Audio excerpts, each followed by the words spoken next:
नमः श्री कृष्णचन्द्राय नमः ओम हिरण्यगर्भः समवर्तताग्रे भूतस्य जातः पतिरेक आशीष दधार पृथुव्यामुते मां कस्मै देवाय हविखा विधम्माम् ओम कृताय पूजाय साधुपुण्यार्थे द्रवदक्षिणां श्री पुराण पुरुषोत्तमाय नमः।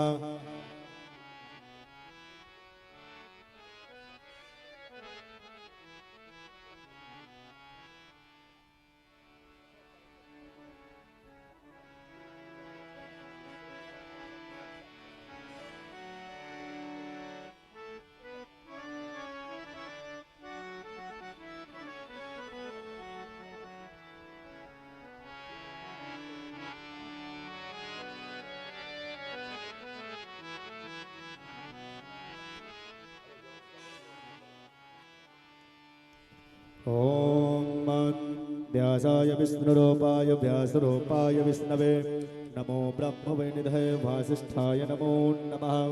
ध्यानार्थे ध्यानपुष्पं समर्पयामि। ओम व्यासाय नमः। ओम गन्धद्वारां दुराधर्खां नित्यपुष्टां करेशने ईश्वरं सर्वभूतानां तामिहोपहवै श्रियम् इदं गन्धं समर्पयामि। ओम व्यासाय नमः। ओम माल्यादीनि सुगन्धेन मालत्यादीनि प्रभो मया हृतानि पुष्पाणि पूजार्थं प्रतिगृहीताम् इदं पुष्पमालां समर्पयामि। ओम व्यासाय नमः। हरि ओम द्योः शान्तिरन्तरिक्षगुं शान्तिः पृथिवी शान्तिरापः शान्तिरोषधयः शान्तिः वनस्पतयः शान्तिर्विश्वे देवाः शान्तिर्ब्रह्म शान्तिः सर्वगुं शान्तिः शान्तिरेव शान्तिः शामा शान्तिरेधि यतो यतः समीहसे ततो न अभयं कुरु सन्नः कुरु प्रजाभ्यो भयन्नः पशुभ्यः। ओम चन्द्रमा मनुषो जातु चक्षुः सूर्यो अजायत श्रोत्राद्वाश्च प्राणश्च मुखादहिरजायत।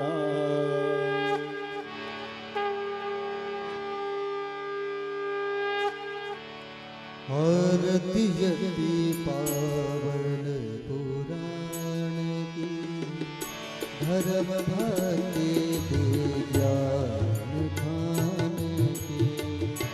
आरती यति पावन पुराण की धर्म भक्ति विज्ञान खान की।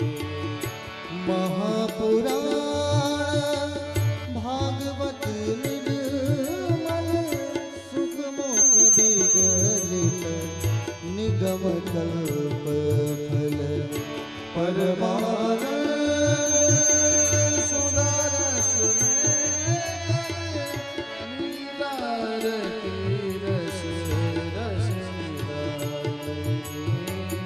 आरती यति पावन पुराण की धर्म भक्ति विज्ञान खान की।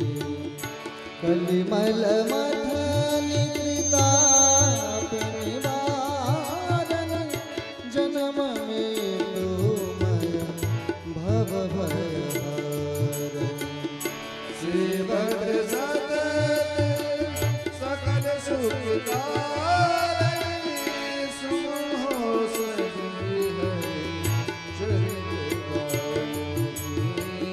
आरती यति पावन पुराण धर्म भक्ति विज्ञान खान की। आरती यति पावन पुराण धर्म भक्ति विज्ञान खान की। विषय विलास विमोह विनाशन विमल विराग विवेक विकास भगवत तात्पर्यस प्रकाशन परम ज्योति भज आरती यति पावन पुराण की धर्म भक्ति विज्ञान खान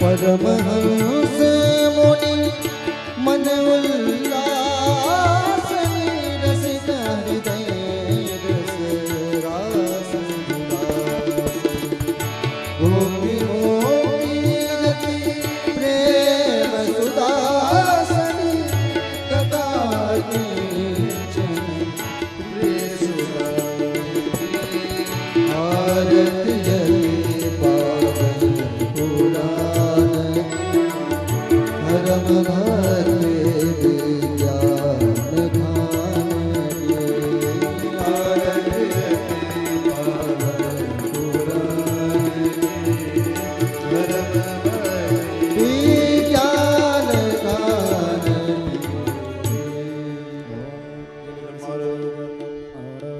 ग्रहणं हस्ते हरि ओम जगेन जगत देवास्तानि हरमानि कृतमान्यासन्ना देहनाकं महिमानः सजयतेन्द्रपूर्वेशाद्याः शक्तिदेवाः ॐ नारायणाय विद्महे वासुदेवाय धीमहि तन्नो विष्णुः प्रचोदयात् ॐ महादेव्यै च विद्महे विष्णुपत्न्यै च धीमहि तन्नो लक्ष्मी प्रचोदयात् नानासुगन्धपुष्पाणि यथा कालोद्भवानि च पुष्पाञ्जलिर्मया दत्ता गृहाणा परमेश्वर मन्त्रपुष्पाञ्जलिं समर्पयामि श्रीपुराणपुरुषोत्तमाय नमः श्रीकृष्णचन्द्राय नमः। बोल श्री कृष्णचंद्र भगवान की जय, व्यास जी महाराज की जय। सभी भक्तों अपने अपने स्थान पर बैठ जाएं और पूज्य महाराज जी के द्वारा अमृतमय कथा का रसपान श्रवण करें। जय श्री राधे।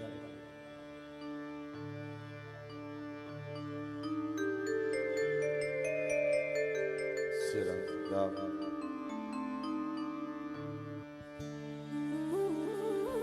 राम श्री राम। श्री सीतारामचंद्र भगवान की जय। श्री अयोध्यानाथ भगवान की जय। श्री कृष्णचंद्र भगवान की जय। श्रीमद्भागवत महापुराण की जय। सप्ताह ज्ञान महायज्ञ की जय। आनंद बलवंत श्री हनुमंत लाल जी महाराज की जय।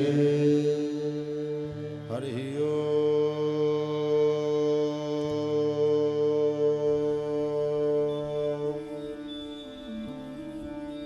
तच्छंजोड़ा वृणीमहे गातुं यज्ञाय गातुं यज्ञपतये नमः। दैवी स्वस्तिरस्तु न स्वस्तिर्मानुषेभ्यः ऊर्ध्वं जिगातु भेषजं सन्नो अस्तु द्विपदेशं चतुष्पदे सदसस्पतिमद्भुतं प्रियमिन्द्रस्य काम्यं सन्मेधामयाशिषं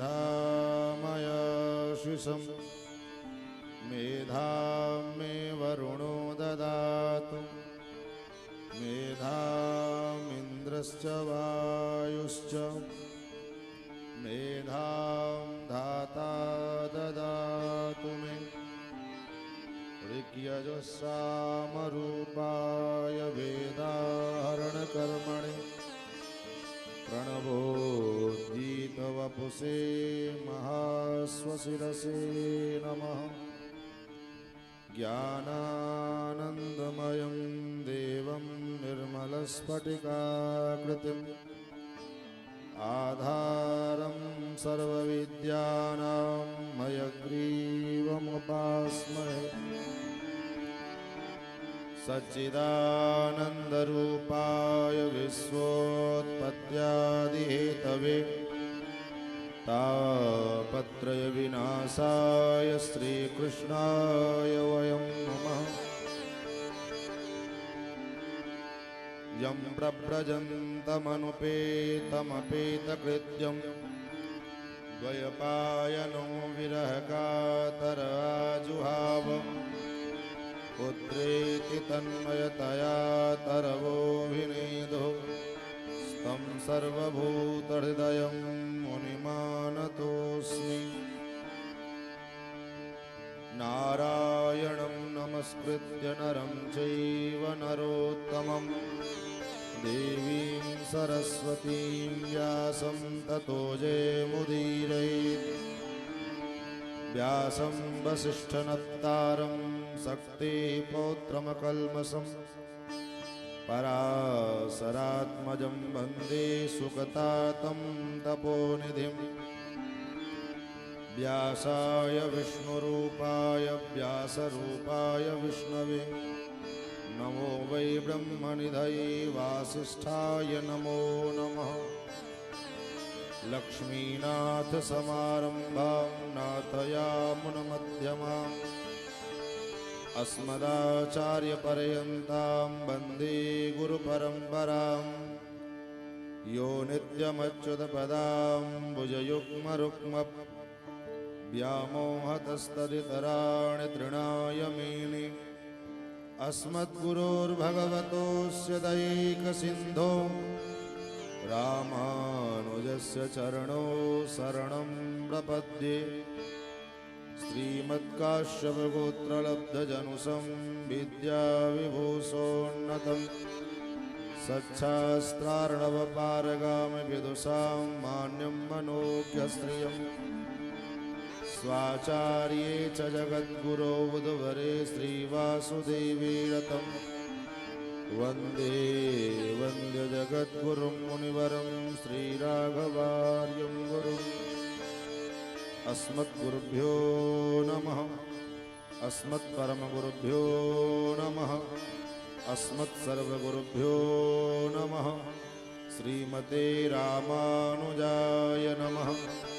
श्रीराधाकान्तस्मरणं श्रीसीताकान्तस्मरणं सन्तपूर्वाचार्या सहायाः सन्तपूर्वाचार्या सहायाः श्री सीतारामचंद्र भगवान की श्री कृष्णचंद्र भगवान की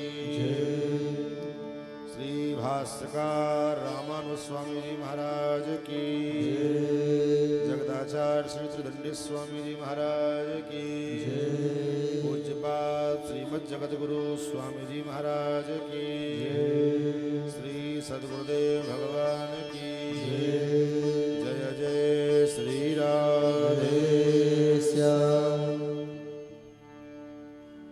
भगवान की पावन कथा सुधा का हम सभी लोग रसास्वादन से लाभ प्राप्त करें। आइए मिलकर मस्ती के साथ कुछ देर भगवान नाम संकीर्तन तत्पश्चात अपनी गति मति के अनुसार भगवान के पावन मंगल में गौरव गाथा का रसास्वादन समास्वादन से लाभ सभी लोग प्राप्त करें।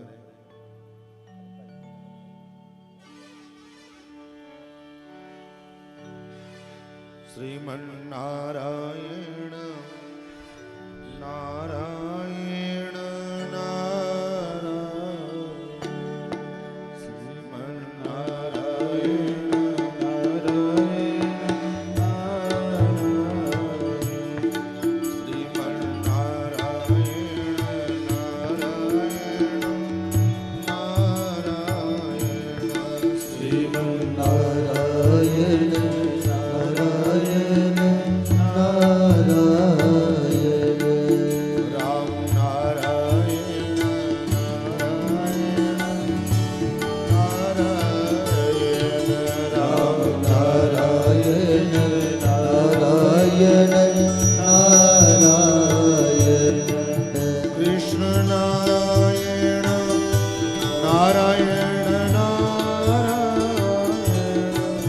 कृष्ण नारायण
मुकुट मकराकृत कुंडल क्रीट मुकुट मकराकृत कुंडल क्रीट मुकुट मकराकृत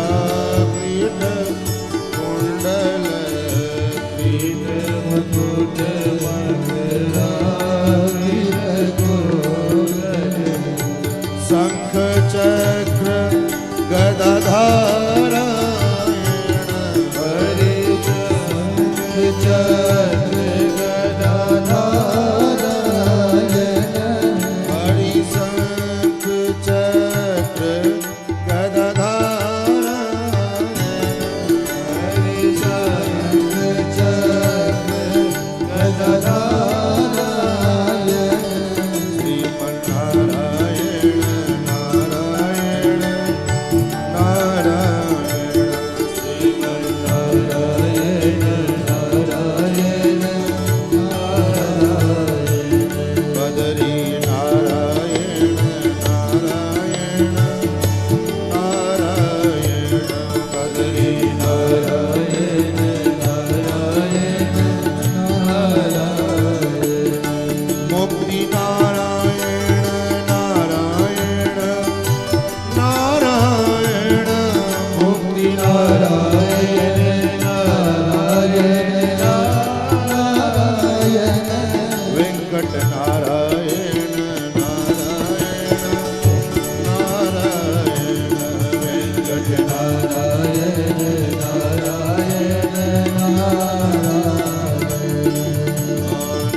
श्रीमद्भागवत महापुराण की, सप्ताह ज्ञान महायज्ञ की, अनंत बलवंत श्री हनुमंत लाल जी महाराज की, सब संतन की, सब भक्तन की जय जय श्री राधे।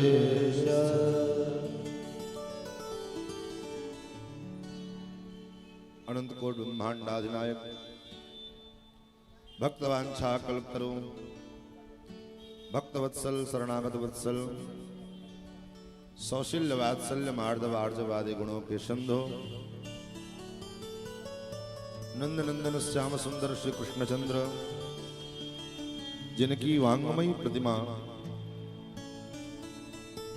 शब्दमय विग्रह श्रीमद् भागवत कथा के रूप में हम और आप सप्त दिवसीय ज्ञान महायज्ञ के दिव्य पावन अनुष्ठान के माध्यम से श्रवण करने जा रहे हैं। परम पवित्र मास पुरुषोत्तम मास में, जिसको व्यवहार में मलमास कहा जाता है, लेकिन वास्तव में ये मलमास नहीं, पुरुषोत्तम मास। मलमास तो केवल लोगों ने बना दिया इसको। ये मलमास नहीं, पुरुषोत्तम मास है और अधिक मास कहा जाता है। इस मास की सृष्टि परमात्मा ने एक प्रकार से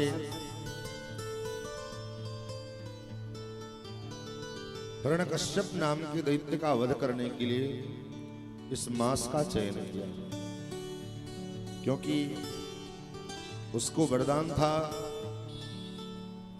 कि वो ब्रह्मा जी के द्वारा बनाए गए जो मास हैं, उस मास में उसकी मृत्यु नहीं होगी। इसलिए अधिक मास के रूप में भगवान ने इसकी प्रतिष्ठा की और भगवान स्वयं इसके स्वामी हैं, इसलिए इस मास का नाम पुरुषोत्तम मास।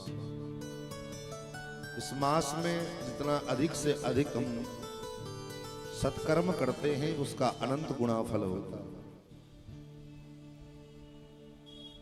भगवत कथा के सुरसिक श्रोता अनंत बलवंत श्री हनुमंत लाल जी महाराज, जिनकी पावन प्रत्यक्ष सन्निधि में और तो भगवान की कथा में सर्वत्र सर्वदा हनुमान जी महाराज विराजते हैं। यत्र यत्र रघुनाथ कीर्तनम तत्र तत्र कृतमस्तकांजलिम वाष्पवारि परिपूर्ण लोचनम मारुतिम नमत राक्षसांतकम। लेकिन इस जगह पर हनुमान जी महाराज का प्रत्यक्ष उपस्थिति, उन्हीं के परमाध्यक्षता में यह पावन चर्चा हम और आप श्रवण कर रहे हैं। इस कथा के निमित्त यजमान परिवार एवं आयोजन समिति के समस्त सदस्यगण इस कथा में, इस आयोजन में गुप्त प्रकट जो भी सहयोग जिनका मिला, जिन्होंने किया, उन सबको भी हनुमान जी महाराज का कृपा सदा सर्वदा सर्वत्र प्राप्त हो, ऐसी मंगल कामना। कल प्रथम दिवस की कथा में हम सभी लोगों ने श्रीमद् भागवत जी के महात्म्य की चर्चा श्रवण की और आज द्वितीय सत्र में, द्वितीय दिवस में प्रातःकालीन वेला में श्रीमद् भागवत जी का मूल पारायण ध्वनि यंत्र के माध्यम से श्रवण किया। सायंकालीन सत्र में भगवान के दिव्य अमृतमयी कथा सुधा का रसपान करने के लिए हम और आप यहाँ से उपस्थित हैं। सत्संगे नहीं देते या यात धाना खगा मृगा। श्रीमद् भागवत के तृतीय एकादश स्कंद में उद्धव जी को उपदेश करते हुए भगवान कहते हैं कि सत्संग के द्वारा, सत्संग में सभी प्रकार के जीवों का अधिकार है। खग हो, मृग हो, पशु हो, पक्षी हो, सभी जीवों का अधिकार सत्संग में। और पुराणों के माध्यम से, कथा के माध्यम से ही भगवान को हम जानने का, समझने का, भगवान के स्वरूप को प्राप्त करने का हम प्रयास करते हैं। क्योंकि भगवान के मूल स्वरूप को प्रकट करने वाले जो अपौरुषेय वेद है, उस वेद में सबका अधिकार नहीं हो सकता। वेद में, वेद के अध्ययन अध्यापन के लिए सबका अधिकार नहीं है। वेदों को वही पढ़े जो ब्राह्मण हो, क्षत्रिय हो, वैश्य हो, और उसमें भी ब्राह्मण कुल में केवल जन्म लेने से नहीं, ब्राह्मण कुल में उत्पन्न लेने के पश्चात उसका यज्ञों में भी संस्कार हुआ। इसलिए वेदों के अध्ययन अध्यापन का अधिकार निरूपण किया गया। वेद में सबका अधिकार नहीं है, तो भाई भगवान के जो स्वरूप हैं, क्योंकि भगवान को जानने का एक साधन वेद है। वेद वेद्ये परे पुंसी, भगवान वेद वेद्य हैं, तो भाई वेद में सबका अधिकार नहीं है, तो भगवान के स्वरूप के बारे में जानेंगे कैसे? इसलिए उस वेद वेद्य परमात्मा को जानने के लिए वेदों, जैसे परमात्मा ने अवतार लिया, परमात्मा का अवतार होता है, 24 अवतार का चर्चा हम लोग श्रवण करते हैं। तो जैसे भगवान अवतार लेते हैं, वैसे ही वेद भी अवतार लेते हैं। वेद कैसे अवतार लेते हैं? जो पुराणों के रूप में वेद का ही अवतार है। ये जो पुराण, भागवत पुराण, स्कंद पुराण, पद्म पुराण, जितने पुराण हैं, ये सब वेदों के ही अवतार। श्रीमद् भागवत को पुराणों का तिलक कहा गया है। ऐसा ये पुराण तिलक श्रीमद् भागवत, जिसकी महात्मा की चर्चा हम सभी लोगों ने कल श्रवण किया, ये वैष्णवों का परम धन है। यद वैष्णवानाम धनम। 18 पुराण है। उन 18 पुराण में 3 प्रकार की कोटियां हैं, सात्विक, राजसी और तामसी। उनमें सात्विक पुराण जो है वैष्णवों का, उस वैष्णवों के पुराण में विष्णु पुराण है, पद्म पुराण है, श्रीमद् भागवत महापुराण है। ये सब वैष्णवों के लिए, और उन वैष्णवों में श्रीमद् भागवत जो है ये पुराणों का तिलक माना गया। इसलिए वैष्णवता के पोषण के लिए, वैष्णवता के प्रमाण के लिए कहीं कोई प्रमाण लिया जाता है पहले, तो या तो विष्णु पुराण के द्वारा या श्रीमद् भागवत पुराण के द्वारा।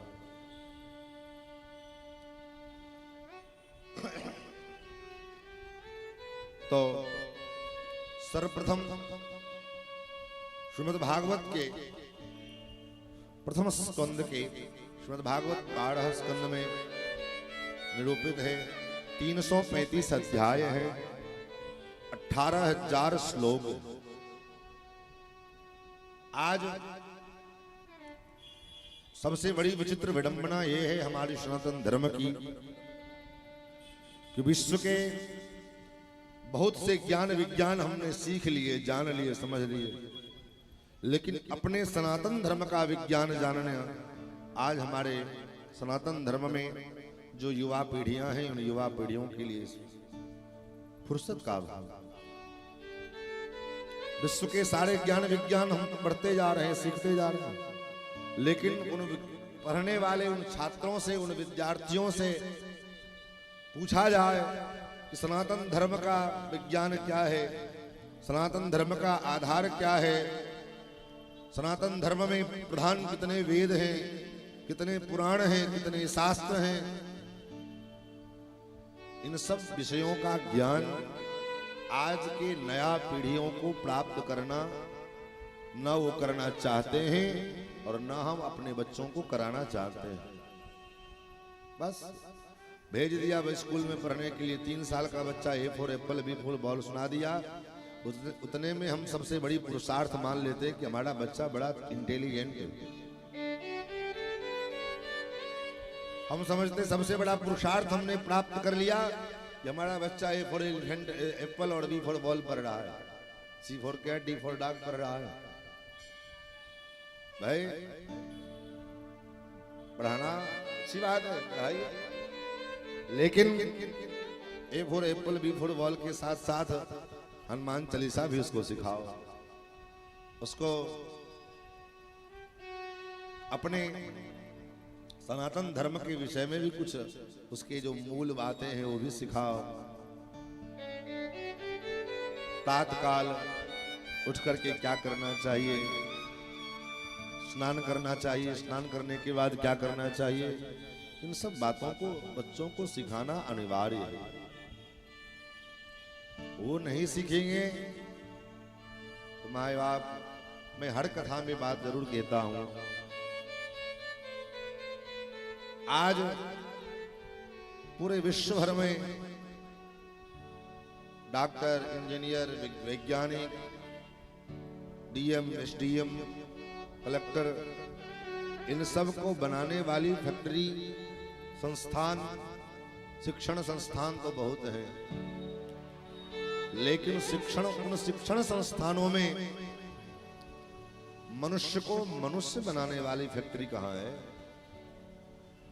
आज बड़े बड़े शिक्षण संस्थानों में जो ऊटपटांग कार्य हो रहे हैं, उसका कारण क्या है? बोले उच्च शिक्षा स्तर पर बैठे लोग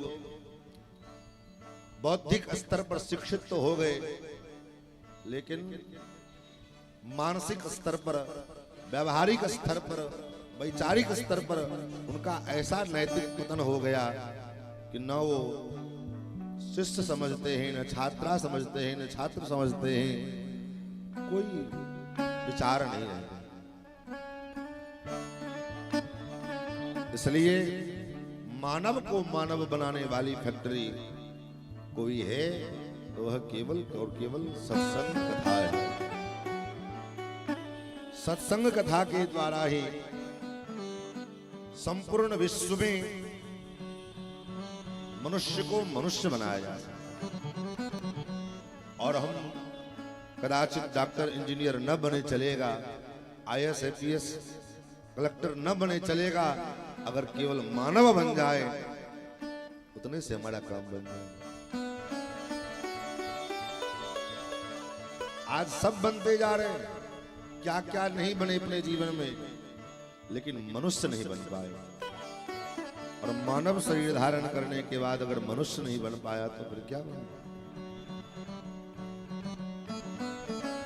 इसलिए जीवन में सत्संग अत्यंत आवश्यक है। व्यवहारिक जीवन को भी सुरक्षित करने के लिए, वैचारिक दर्शन को भी सुरक्षित करने के लिए, और लौकिक पारलौकिक दोनों दृष्टिकोण से जीवन में सत्संग आज मनुष्य के लिए अत्यंत कंपलसरी हो गई। लेकिन हाँ, सत्संग होना चाहिए। सत्संग के नाम पर नाच तमाशा हो तो उस सत्संग से काम बनने वाला नहीं। आज सत्संग के नाम पर भी खूब नाच तमाशा हो। आज कलयुग के प्रभाव के कारण आध्यात्म में भी हम आधुनिकता को खोजते हैं। अध्यात्म को भी जो है, आध्यात्म जगत में भी जाने के लिए जब तक आधुनिकता मॉडर्न ना हो है, और आज के हिसाब से जो है कथा होनी चाहिए। आज के हिसाब से क्या होता है? धर्म समय के अनुसार बदलने वाली चीज नहीं है। धर्म जो आज त्रेता में था, शास्त्र के वाक्य जो त्रेता के लिए थे, वही वाक्य आज कलयुग के लिए भी है। धर्म में देश काल परिस्थिति के अनुसार बदलाव होते ही होता है। धर्म की वाक्य, धर्म की बात तो धर्म की बात है, वो जैसे था कल वैसे आज भी है और आगे भी रहेगा। मानने न मानने पर में हमारा निर्भरता हमारी है कि हम किस प्रकार से उसको स्वीकार करते हैं। शास्त्र कल भी कहता था कि सत्यम वद, सत्य बोलो, सत्यम वद धर्मम चर, सत्य बोलो, धर्म के मार्ग पर चलो। कल भी कहता था, आज भी कह रहा। अब उसमें हम अपना कुछ तर्क लगा दें, अरे व्यवहार में थोड़ा तो झूठ चलना पड़ेगा, झूठ बोलना पड़ेगा। बोलो, कौन मना कर रहा है? लेकिन उसका परिणाम भी भोगने के लिए आप स्वयं तैयार रहिए। असत्य का ऐसा नहीं कि आप व्यवहार में असत्य बोलेंगे तो उस असत्य का पाप नहीं लगेगा। असत्य चाहे किसी अवस्था में बोली जाए। अगर मान लियो महाराज दशरथ कैकेयी को दिए गए वो वरदान, बंद कमरे में दो लोगों के बीच बात हुई, पति पत्नी के बीच बात हुई थी। अगर ना मानते तो क्या हो जाता? कोई तीसरा व्यक्ति वहां था भी नहीं जानने वाला। और कदाचित कैकेयी बाद में कितनों चिल्ला चिल्ला करके बताती कि अरे इन्होंने मेरी बात, मेरे जो है वरदान को पूरा नहीं किया, इन्होंने मेरी बात को जो है, मेरी दो बातें जो मानी थी उन्होंने असत्य बोला, सत्य को जो है ध्यान नहीं दिया। तो लोग अगर सुनते कि इन्होंने दो वरदान के रूप में राम जी का वनवास और भरत का राज्य तिलक मांगा था, तो कौन मानता इस बात को? लेकिन महाराज दशरथ ने यही विचार किया, चाहे कुछ भी हो, सत्य सत्य है। हम अधर्म करते समय, पाप करते समय ये सोचते हैं कि अरे हम जो पाप कर रहे हैं कोई देख थोड़ी रहा है। हम तो बंद कमरे में पाप किए, अंधेरी कोठरी में पाप किए, कौन देखता है? लेकिन देखने वाले सहस्रों नेत्रों से, हजारों नेत्रों से आपको देख रहे हैं। आज के जो जगह जगह सीसीटीवी कैमरे लगे होते हैं, उसको आप धोखा दे सकते हैं, उसके नजर से आप बच सकते हैं, लेकिन भगवान का जो सीसीटीवी लगा हुआ है उसकी दृष्टि से नहीं बच सकते। जहां हम पाप कर रहे हैं उस स्थल के देवता उस कर्म के साक्षी होते हैं। दिन में पाप करते हैं तो दिन के अधिष्ठात्री देवता उस कर्म के साक्षी होते हैं। जिस तिथि में हम पाप करते हैं उस तिथि के अधिष्ठात्री देवता उस कर्म के साक्षी होते हैं। जिस मुहूर्त में हम पाप करते हैं उस मुहूर्त के अधिष्ठात्री देवता उस तिथि के, उस कर्म के साक्षी होते हैं।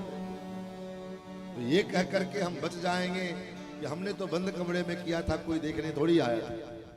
तो दुनिया को आप धोखा दे सकते हैं, दुनिया से आपकी नजरों से बचा जा सकता है, लेकिन उस परमात्मा की नजरों से बचना बड़ा कठिन है।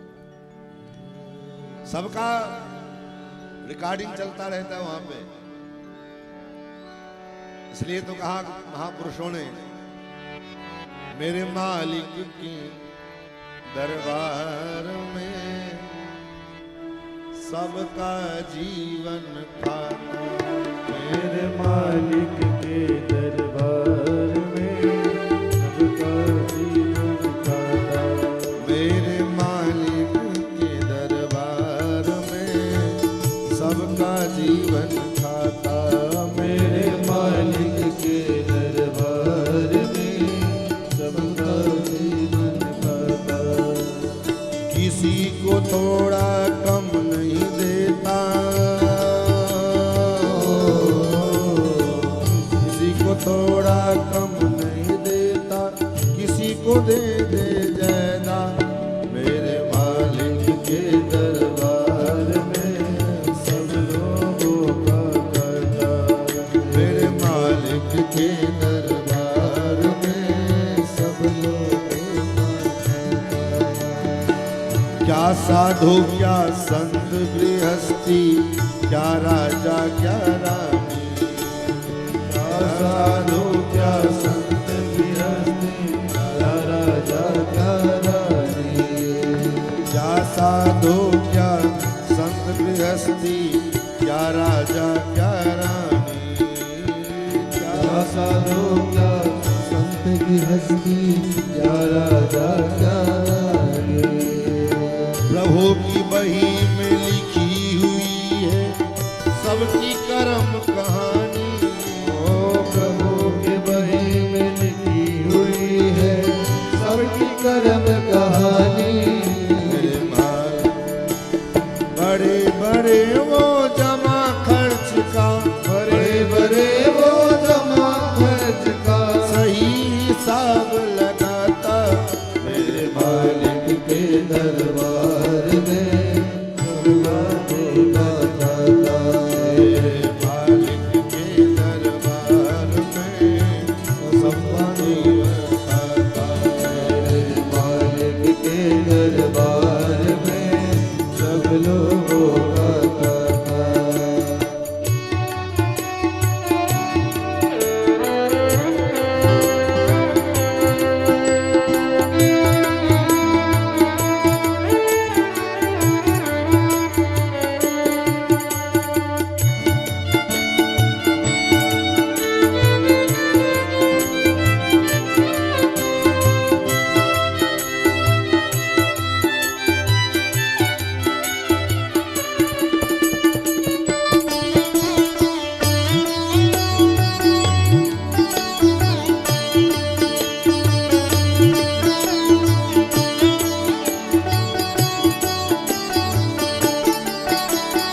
नहीं चले उनके घर रिश्वत, नहीं चले चालाकी हो। नहीं चले उनके घर रिश्वत, नहीं चले चालाकी। नहीं चले उनके घर रिश्वत, नहीं चले चालाकी हो। नहीं चले उनके घर रिश्वत, नहीं चले चालाकी। उनके अपने लेन देन की रीत बड़ी है बाकी। उनके अपने लेन देन की रीत बड़ी है बाकी। पुण्य की नैया पार लगाता, पुण्य की नैया पार लगाता, पाप की नाव डुबाता मेरे मालिक के दरबार में सबका धोखा खाता। मेरे मालिक के दरबार में सब लोगों का खाता। मेरे मालिक के दरबार में सब लोगों का खाता। मेरे मालिक के दरबार में सब लोगों का खाता।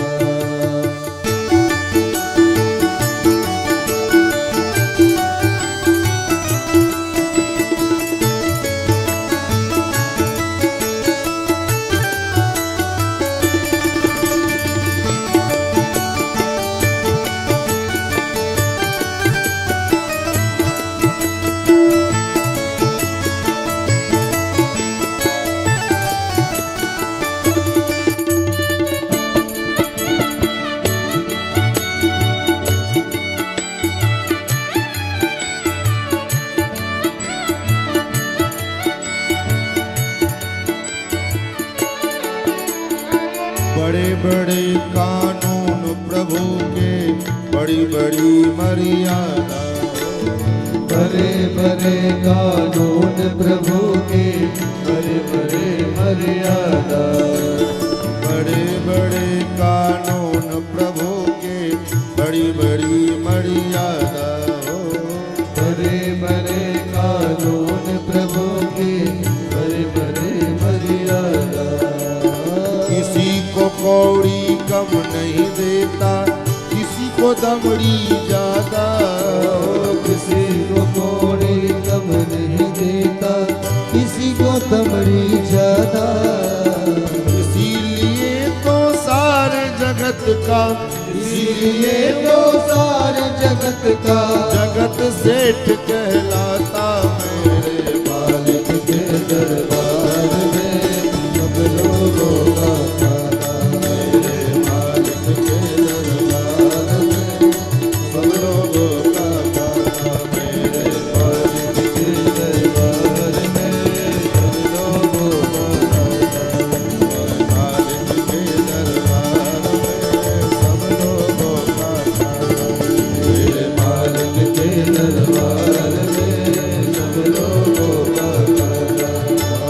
जितने जैसा कर्म किया है वैसा ही फल पाता मैं। ओ जिसने जैसा कर्म किया है वैसा ही फल पाता है। मालिक के दरबार में सब लोगों का खाता। मेरे मालिक के दरबार में सब लोगों का खाता। मेरे मालिक के दरबार में सब लोगों का खाता। मेरे मालिक के दरबार में सब लोगों का खाता। भगवान के पास सबका खाता पड़ा हुआ है। एक्यूरेट खाता भगवान तोलते हैं। चाहे वो साधु हो, चाहे वो संत हो, चाहे वो गृहस्थ हो, चाहे वो ब्रह्मचारी हो, चाहे वो सन्यासी हो, चाहे वो लाखपति हो या करोड़पति हो, चाहे रोडपति हो, वहां पर में कोई संसार के कुछ है अदालत में करोड़पति और रोडपति में अंतर किया जाता है, लेकिन परमात्मा के अदालत में जितना करोड़पति का स्थान है उतने स्थान रोडपति का भी। तो महाराज श्रीमद् भागवत के प्रथम अध्याय के प्रथम श्लोक में महर्षि वेदव्यास जी ने मंगलाचरण किया है। जन्माद्यस्य यतोन्मयादितरतश्चार्थे स्वविघ्नस्वराट् तेने ब्रह्महृदाय आदिकवये मुह्यन्ति यत्सूरयः तेजो वारि मृदां यथा विनिमयो यत्र सर्गो मृषा धाम्ना स्वेन सदा निरस्तकुहकं सत्यं परं धीमहि। सत्य स्वरूप परमात्मा का ध्यान किया। परमात्मा जिनके द्वारा जन्माद्यस्य यतः, यतः अर्थात जिससे इस संपूर्ण सृष्टि की उत्पत्ति, पालन और संहार होती है। जो स्वराट है, स्वराट का मतलब होता है स्वेषु रूपेषु राजते इति स्वराट।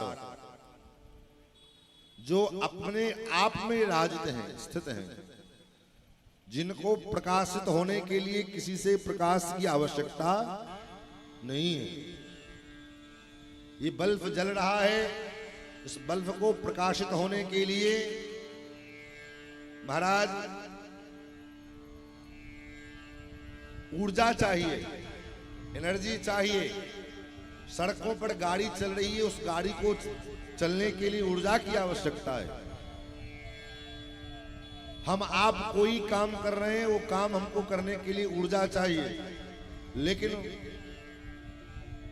उस जो ऊर्जा है उस ऊर्जा का निर्माण हम आप नहीं कर सकते। तो ऊर्जा कहीं न कहीं से प्राप्त करना पड़ेगा। लेकिन परमात्मा को उस ऊर्जा के लिए किसी से एनर्जी लेने की जरूरत नहीं पड़ती। महाराज तो उस ऊर्जा की प्राप्ति के लिए परमात्मा को किसी से कोई सहयोग लेने की आवश्यकता नहीं पड़ती। ऐसे जो परमात्मा हैं जिनके विषय में मुह्यन्ति यत् सूरयः, सूरयः ज्ञानयः सर्वे विद्वांसाः, बड़े बड़े ज्ञानी, बड़े बड़े विद्वान जिनके लीलाओं को देख करके मोहित हो जाते हैं। तेने ब्रह्महृदाय आदि कवये, जिन्होंने आदि कवि ब्रह्मा को भी संपूर्ण वेदों का ज्ञान प्रदान किया।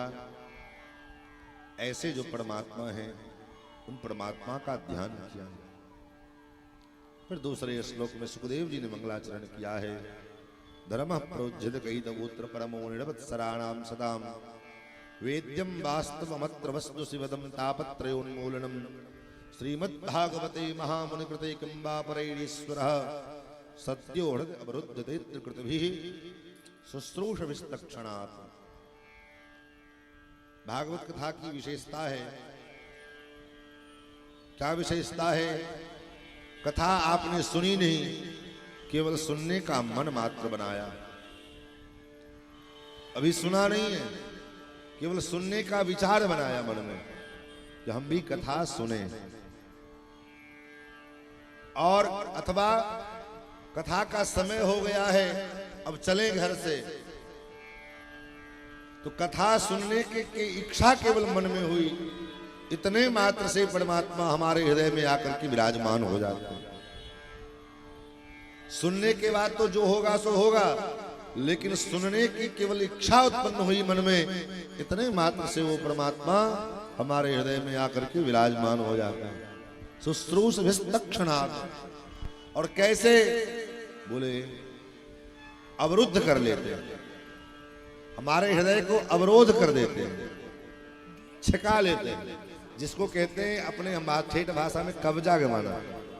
हमारी संपत्ति नहीं है, लेकिन उस संपत्ति के ऊपर हमने जबरदस्ती कब्जा जमा लिया।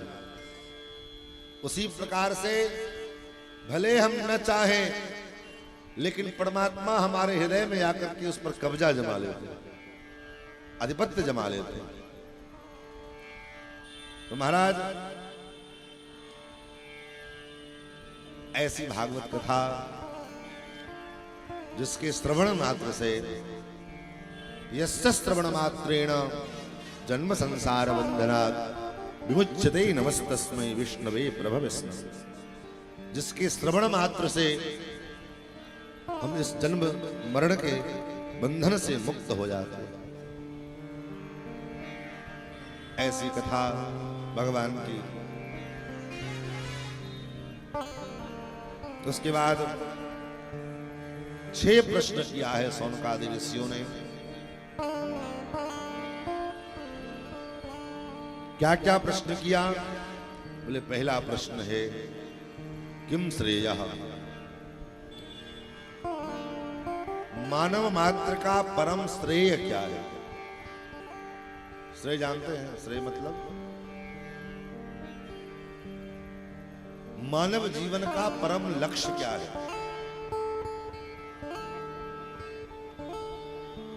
मनुष्य शरीर में जन्म दे करके भगवान ने हमको भेजा,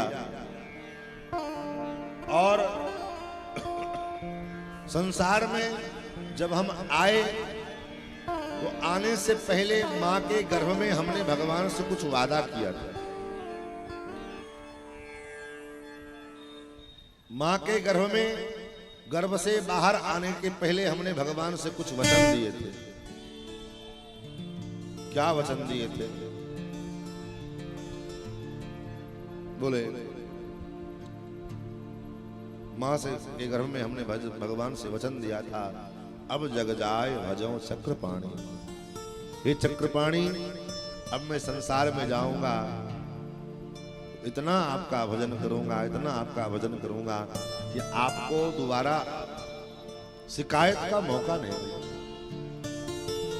ये हमारी भगवान से डील हुई है, हमने एग्रीमेंट साइन किया है भगवान के साथ। बोले क्या प्रमाण है कि हमने भगवान के साथ एग्रीमेंट साइन किया है? बोले जब कोई चीज का एग्रीमेंट होता है तो उसके ऊपर मुहर लगाया जाता है, दस्तखत होते हैं, मुहर लगाए जाते हैं। भगवान ने भी हमारे ऊपर मुहर लगा दिया। कैसा मुहर लगाया भगवान ने? भगवान से हमने कहा है अब जग जाए भजो चक्रपाणी। हे चक्रपाणी, अब संसार में मैं जाऊंगा तो आपका खूब भजन करूंगा। भगवान ने कहा तुम इस बात को भूल नहीं जाओगे, इसलिए भगवान ने मुहर लगा दिया। चक्रपाणी कह करके हमने भगवान को संबोधित किया तो हमारे पानी में भगवान ने चक्र का मुहर लगा दिया। पानी मतलब हाथ, हमारे हाथ में भगवान ने चक्र का मुहर लगाया है। कहाँ लगाया है? बोले आप अपने उंगली के अग्रभाग में देखो। प्रत्येक मानव होगे तो, अगर मनुष्य शरीर में गधा हो जाओगे, बिल्ली कुत्ता बिल्ली हो गए तब तो अलग बात है। अगर मनुष्य शरीर में भगवान ने जन्म दिया है तो हमारे हाथ के अग्रभाग में, अंगुली के अग्रभाग में चक्र बना हुआ। गौर से कभी देखे नहीं? ये क्या है? बोले यही मोहर है। और भगवान के द्वारा, ये भगवान याद दिलाने के लिए मोहर लगाए हैं कि तुमने गर्भ में ये कॉल किया था, तस्योपन्नमभितुम जगदिच्छायात। हे जगदीश्वर, संसार में मैं अब जाऊंगा तो आपका इतना भजन करूंगा, आपका इतना भजन करूंगा कि इस बार शिकायत का अवसर नहीं मिलेगा। लेकिन यहाँ आते ही, संसार के कदम रखते ही संसार ने ऐसी माया का घेरा लगबंदी किया, ऐसा घेराबंदी किया महाराज, इस घेराबंदी में ऐसे उलझ गए हम कि भगवान के द्वारा किया गया जो वादा, भगवान को किया गया जो एग्रीमेंट, वो एग्रीमेंट हम भूल गए। और उस एग्रीमेंट को हम भूल गए तो भगवान कहते हैं तुमने वादा खिलाफी की है, वचन देकर वचन से मुकर जाना ये बहुत बड़ा अपराध है। इसलिए आज भी संत महात्मा लोग क्या करते हैं, जो संत महात्मा लोग इसीलिए संसार में आकर के, समाज में आकर के ये दिखा बताते हैं कि तुमने जो वचन दिया याद करो, उस वचन का पालन करो। महाराज, मानव का परम कर्तव्य हमारा क्या है? मनुष्य शरीर धारण किया हमने, इसका परम लक्ष्य क्या है? पहला प्रश्न। दूसरा प्रश्न, सारह कह, परम सार तत्व क्या है? क्योंकि महाराज हमारा मन स्थिर नहीं हो पा रहा। कभी हम दुर्गा को, कभी जो है गणेश को, कभी इंद्र को, कभी वरुण को, कभी कुबेर को, जितनी बार जो जितनी बातें सुनते हैं उतनी बातें हमारे मस्तिष्क में आती हैं। तो संपूर्ण शास्त्रों का सार क्या है? किसको हम परम तत्व माने? परम तत्व कौन है? जिसका आश्रय लेने पर,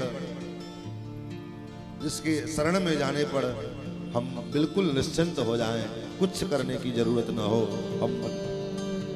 हमारा कल्याण हो जाए, ऐसे कौन है? दूसरा। तीसरा प्रश्न, वेदों ने परमात्मा को अजन्मा कहा। ये प्रश्न याद रखिएगा आप लोग, प्रश्न याद रखेंगे तब कथा आपको आगे समझने में सुविधा होगी। पहला प्रश्न, किम श्रेय, मनुष्य का परम कर्तव्य क्या है? दूसरा प्रश्न, सारह कह, परम सार तत्व क्या है? तीसरा प्रश्न, वेदों ने परम पुरुष परमात्मा को अजन्मा कहा, तो फिर वो अजन्मा जन्म क्यों लेते हैं, अवतार क्यों लेते हैं? चौथा प्रश्न, अवतार लेकर के वो परमात्मा अवतार लेते हैं तो कितने अवतार हैं? केवताराश्च, कितने अवतार हैं? पांचवा प्रश्न, अवतार लेकर के कौन कौन सी लीला करते हैं, क्या क्या करते हैं? और छठा प्रश्न, जब वो परमात्मा इस संसार को छोड़कर चले जाते हैं, अवतार पूर्ण करके, लीला पूर्ण करके चले जाते हैं, ब्रूहि योगेश्वरे कृष्णे ब्रह्मणि धर्मवर्मणि स्वाम काष्ठाम अधुनोपेते धर्मः कम शरणं गतः। जब वो नंदनंदन श्याम सुंदर श्री कृष्ण लीला पूर्ण करके इस धराधाम को छोड़कर चले जाते हैं, तो धर्मः कम शरणं गतः, धर्म की रक्षा कैसे होगी, कैसे होती है? अपने धर्म की रक्षा के लिए लोग किसके शरण में जाएं? ये 6 प्रश्न किया और इन्हीं 6 प्रश्नों के उत्तर में सूत जी ने संपूर्ण भागवत कथा सुनी। इनके प्रश्नों को सुन करके महाराज सूत जी बड़े गदगद हो गए और सूत जी ने सबसे पहले अपने गुरुदेव सुखदेव जी का वंदन किया। यस्वानुभावमखिल श्रुति सारमेकं मध्यात्मदीपमतितीर्षतां तमोन्दम् संसारिणां करुणया पुराणगुह्यं तं व्याससूनुमुपया गुरुं मुनीनां। महाराज जिन्होंने संपूर्ण प्राणी मात्र के लिए एक ऐसा आध्यात्म दीप प्रज्वलित किया, आध्यात्मिकता का एक ऐसा दीप प्रज्वलित किया जिस दीपक के प्रकाश में सनातनी धर्मावलंबी प्राणी अपना आत्म कल्याण कर सकते। मध्यात्म दीप मदितीर्षताम तमोंधम। हमारे आपके हृदय में जो तम का अंधकार है, तम मने अज्ञान, अहंकार, काम, क्रोध, लोभ, मोह, मद, इन सब का जो अंधकार हमारे हृदय में विद्यमान है, इस अंधकार को समाप्त करने के लिए श्री सुखदेव जी महाराज ने एक ऐसा दीप प्रज्वलित किया आध्यात्मिकता का। इस आध्यात्मिक दीप के प्रकाश में हम अंधकार से बाहर निकल करके अपना आत्म कल्याण कर सकते हैं। महाराज क्यों किया? इसके बदले क्या उनको दक्षिणा मिली थी या कोई फीस मिला था? क्या मिला था? वे नहीं। तब संसारिणाम करुणया, करुणा करके, क्योंकि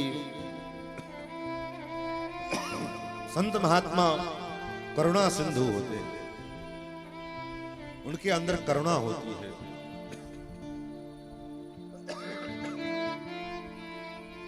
करुणा के कारण उन्होंने जीवों का कल्याण करने के लिए ये आध्यात्मिक दीप प्रज्वलित किया।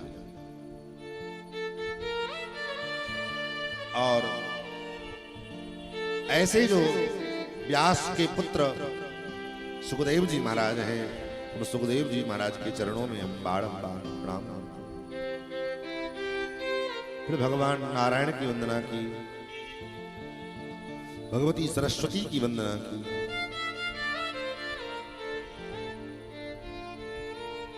और भगवान व्यास की वंदना की है। इन सब को करने के बाद महाराज कहा, सूत जी ने बड़ा सुंदर प्रश्न किया है आपने। हे मुनियो, आपका प्रश्न लोक कल्याणकारक है। भवद्भिर्लोक मंगलम। इस प्रश्न के द्वारा लोक का मंगल होगा, समाज के का कल्याण होगा। और आपका पहला प्रश्न था कि मानव मात्र का परम कर्तव्य क्या है। जैसा हम लोग देखते हैं, सोचते हैं कि मानव का परम कर्तव्य, हमारा इतने काम है महाराज, बेटा बेटी को ब्याह किए, बेटा बेटी जन्म दिए, बेटा बेटी को पढ़ा लिखा दे, बढ़िया घर मकान दुकान बना दे, बढ़िया खेत खलिहान खरीद दे, बढ़िया जो है उसको शिक्षित कर दें, वो जॉब करने लग जाए, सर्विस करने लग जाए। अब इससे ज्यादा हमको क्या करना है? हम यही सोचते हैं कि इतने मात्र हमारा ड्यूटी है, हमारी जिम्मेदारी है। नहीं, ये तो आपका संसार का व्यवहारिक जिम्मेदारी है, लेकिन पारमार्थिक जिम्मेदारी आपकी क्या है? बोले पारमार्थिक जिम्मेदारी हमारी ये है कि हम स्वयं भी परमार्थ के पथ पर में आगे बढ़ें, परमार्थ के रास्ते पर चलें, भगवत भजन, भगवत भक्ति, सत्संग, कथा, कीर्तन अपने भी करें और समाज में भी लोगों से करवावें, और अपने परिवार के लोगों से भी करवावें, अपने बच्चों से भी करवावें।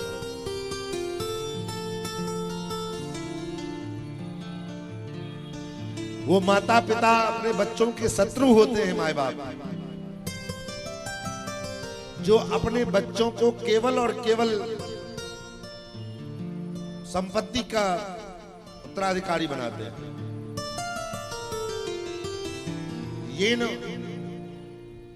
ओ माता शत्रु पिता वैरी ये न बालो न पाठित न शोभते सभा मध्य हंस मध्य बको यथा।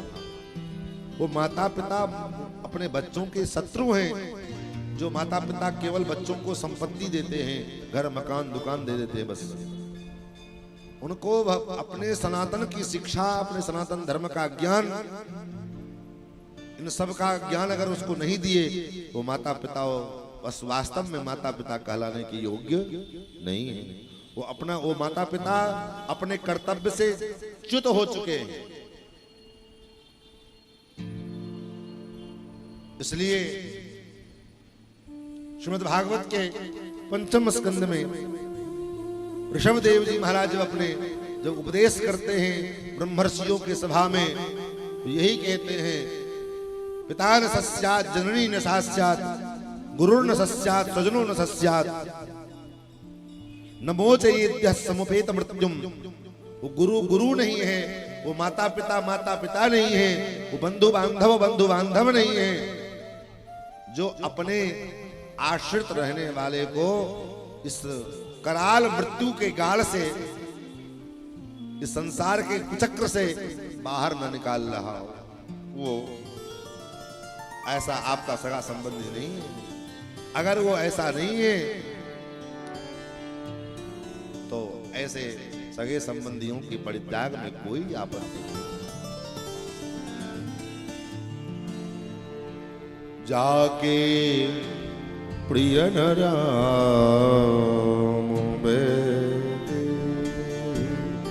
जाके प्रिय न राम बेदे, जाके प्रिय न राम बेदे,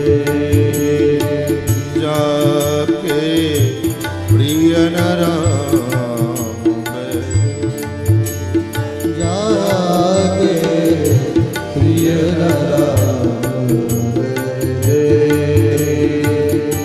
तजिए ताहि कोटि वैरीसम, तजिए ताहि कोटि वैरीसम, तजिए ताहि कोटि वैरीसम, तजिए ताहि कोटि वैरीसम।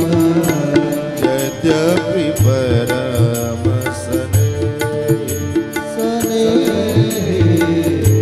यद्यपि परम जाके प्रिय न राम बेदे, जाके प्रिय न राम बेदे,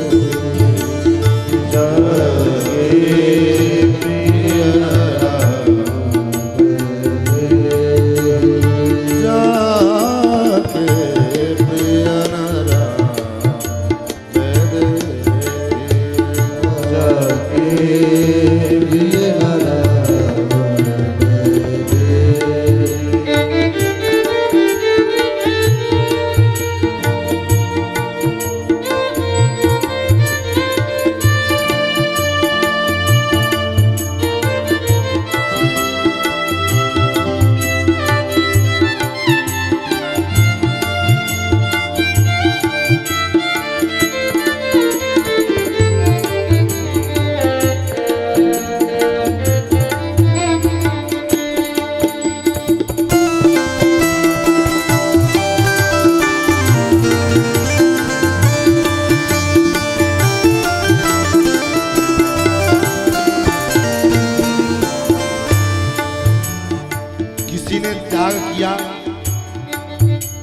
बहुतों ने त्याग किया।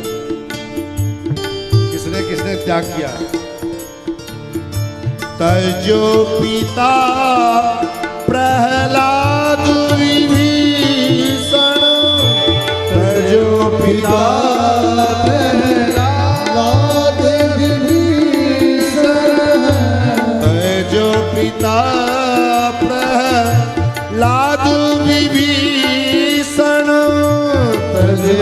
पिता प्रहलाद विभीषण बंधु भरत महतारी बंधु भरत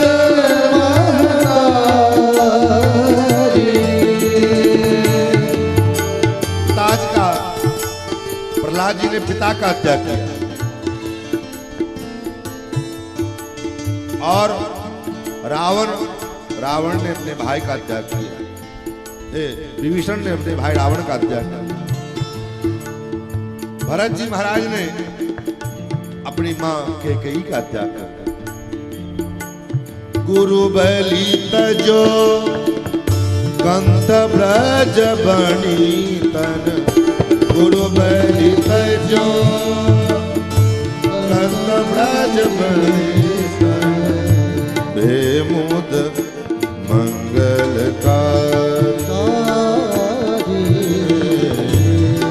मुद मंगल जाके प्रिय नाराम जाके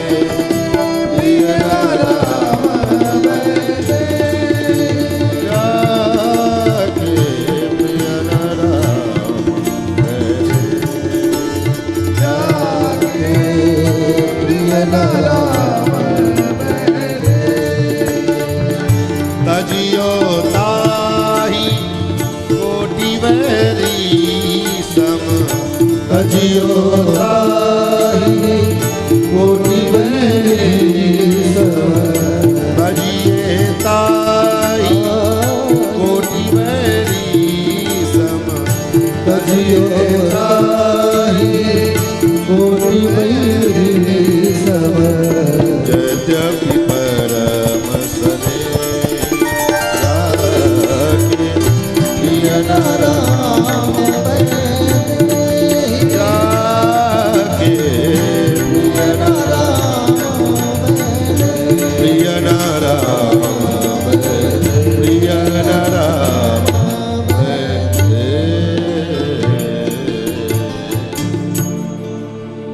जाके प्रिय नाराम वैदे तजिए ताई कोटि वैरी सम उसको करोड़ों करोड़ों शत्रु के समान त्याग दो। चाहे वो पिता हो चाहे वो माँ हो चाहे वो भाई हो चाहे वो गुरु हो भगवान मार्ग में ना लगा करके और भगवान के मार्ग में लगने में बाधा बने तो ऐसे का त्याग करने में कोई आपत्ति नहीं है। उदाहरण दिया महाराज पिता पूजनीय है पितृदेवो भवः लेकिन वो पिता अगर भगवान मार्ग का विरोधी बन जाए तो ऐसे पिता का त्याग कर देना चाहिए। किसी ने किया जो प्रहलाद जी ने किया। शास्त्र कहता है मातृदेवो भवः लेकिन यद्यपि ऐसा होना नहीं चाहिए लेकिन फिर भी मां कैकेयी ने राम जी को वनवास दे दिया। भरत जी से राम जी को दूर कर दिया। भरत जी ने तुरंत मां का परित्याग किया। शास्त्र में कहता है आचार्य देवो भवः गुरु गुरु का स्थान सर्वोच्च होता है। भगवान से भी ऊंचा स्थान गुरु का बताया गया लेकिन ऐसे गुरु का भी त्याग कर दिया। कौन? राजा बलि ने। राजा बलि ने गुरुजी को त्याग दिया। किस लिए? क्योंकि गुरुजी ने कहा ये विष्णु है नारायण है इनको दान मत दो। बलि ने कहा गुरुजी गुरु का काम है भगवान से मिलाना और हमारे द्वार पर ठाकुर जी भगवान स्वयं चल के आए हैं और आप हमको उनसे दूर कर दो। छोड़ उनकी बात नहीं मानी। स्त्री के लिए पति ही उसका सर्वस्व होता है लेकिन ब्रज की गोपांगनाओं ने भगवान की प्राप्ति के लिए भगवान के लिए पति का त्याग किया। कंत ब्रज बन तरह भय मुद मंगल। तो मानव जीवन में अर्थ का उपार्जन करना आवश्यक है क्योंकि बिना अर्थ के कोई व्यवहार सिद्ध नहीं होने वाला। अर्थ चाहिए, अर्थोपार्जन होना चाहिए, लेकिन अर्थोपार्जन के पीछे उद्देश्य क्या हो, धन कमाने के पीछे उद्देश्य क्या हो। धन इसलिए हम न कमाए कि इस धन के द्वारा हम अय्यासी करेंगे, इस धन के द्वारा संसार के विषय सुख का भोग करेंगे, नहीं। तब बोले धन कमाने के पीछे यही उद्देश्य हो कि धन, ये परिवार भगवान का है, ये घर मकान दुकान सब परमात्मा भगवान का है, हमारा नहीं है। हम न लेकर के आए थे न लेकर के जाएंगे, ये जो कुछ है सब ठाकुर जी का है। ये घर यही रहेगा, ये मकान यही रहेगा, ये दुकान भी रहेगा, हम नहीं रहेंगे। बस एक दिन हम चले जाएंगे। तो ये घर मकान दुकान जो कुछ परिवार सब भगवान का है, हमारा नहीं है।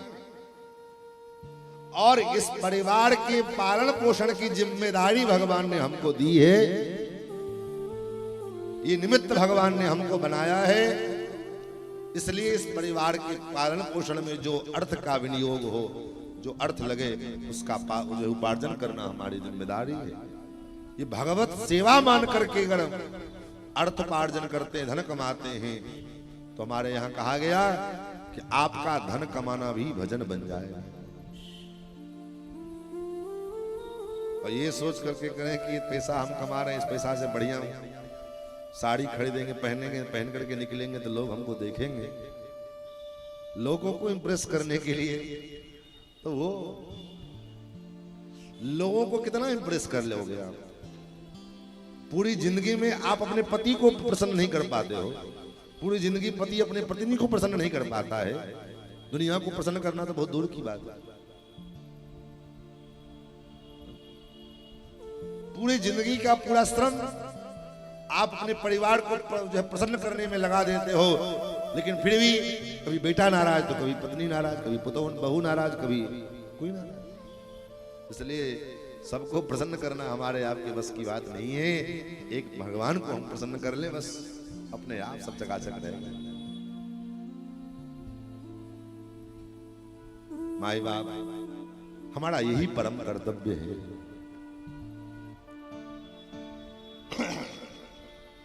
हमारा परम कर्तव्य यही है। इसी के लिए मानव शरीर भगवान ने दिया है। ये मानव शरीर जो है बढ़िया होटलबाजी करने के लिए, मॉल में घूमने के लिए, बढ़िया किसी होटल में जाएं और खूब बढ़िया बढ़िया चाउमीन और पिज्जा बर्गर ये खाने के लिए शरीर मिला है। बोले चाउमीन पिज्जा बर्गर अर्गर खाने के लिए शरीर नहीं मिला है। ये शरीर तो साधन धाम है। किसी कुत्ते के शरीर को साधन धाम नहीं कहा किसी शास्त्र में। किसी बिल्ली के, किसी जो है पशु के शरीर को साधन धाम नहीं कहा। तब बोले केवल और केवल मानव शरीर को साधन धाम कहा।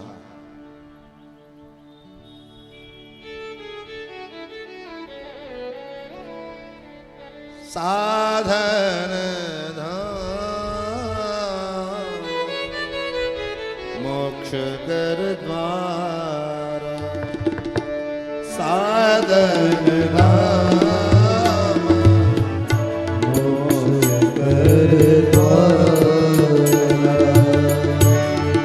साधन धाम मोक्ष कर द्वार, साधन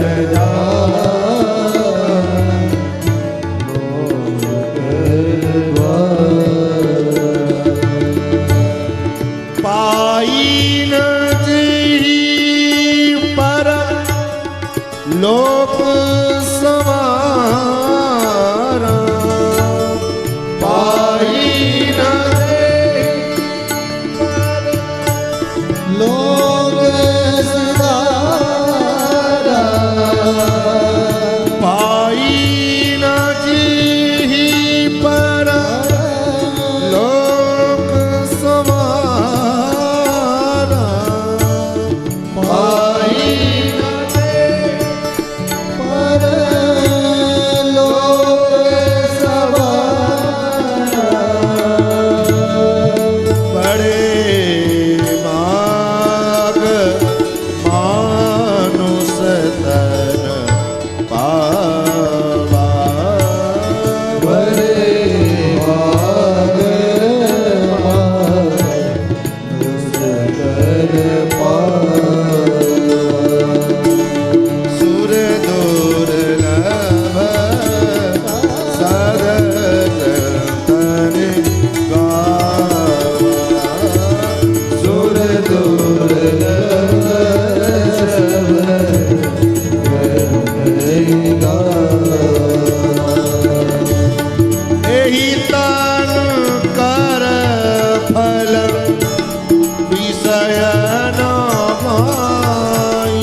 बड़े भाग मानुष तन पावा सुर दुर्लभ सदग्रंथ ने गावा। बहुत भाग्य से मानव शरीर आपको मिला है, हमको मिला है। इस शरीर का फल यही तन कर फल विषय न भाई। इस शरीर का फल विषय वासना का भोग नहीं है। तब इस शरीर के ये साधन धाम मोक्ष कर द्वारा, ये साधन का धाम है, मोक्ष का द्वार है। मानव शरीर मिल गया, समझो मोक्ष का द्वार मिल गया। अब मोक्ष के द्वार पर में जाकर के भी अगर हम वापस लौट गए तो ये हमारा दुर्भाग्य है। किसी तीर्थ में किसी बड़े स्थल में गए, यहां से मान लो बद्री नारायण गए और बद्री नारायण के गेट पर में, मंदिर के गेट पर जाकर के और लौट के आना पड़ गया, भगवान का दर्शन नहीं हुआ, दर्शन नहीं कर पाए, ये हमारा दुर्भाग्य है। उसी प्रकार ये मानव शरीर मिला है, ये क्या मिला? मानव शरीर मिल गया, समझ लो मोक्ष का द्वार मिल गया। अब अपना मोक्ष करना चाहते हो, मुक्ति चाह तुम्हारे हाथ में है, मुक्ति चाहते हो तो कर लो मुक्ति। और यहां आने के बाद भी अगर मानव शरीर प्राप्त करने के बाद अगर मोक्ष नहीं कर पाए, मुक्त नहीं हो पाए, तो क्या होगा? 84 लाख योनियां जो है फिर उसमें भटकते रहो। पुनरपि जननम पुनरपि मरणम पुनरपि जननी जठरे शयनम, बार बार जन्म लेते रहो, बार बार मरते रहो। इसलिए सूत जी महाराज कहते हैं मानव शरीर धारण करने का परम फल यही है। सवै पुंसाम परो धर्मो यतो भक्तिरधोक्षजे अहैतुक्य प्रतिहताय आत्मा संप्रसीदति।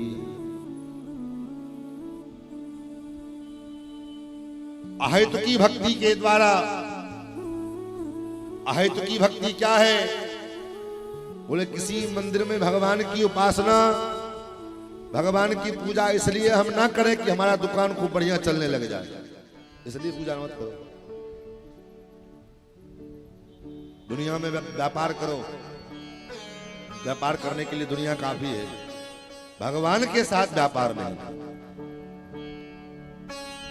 भगवान के साथ व्यापार क्या है?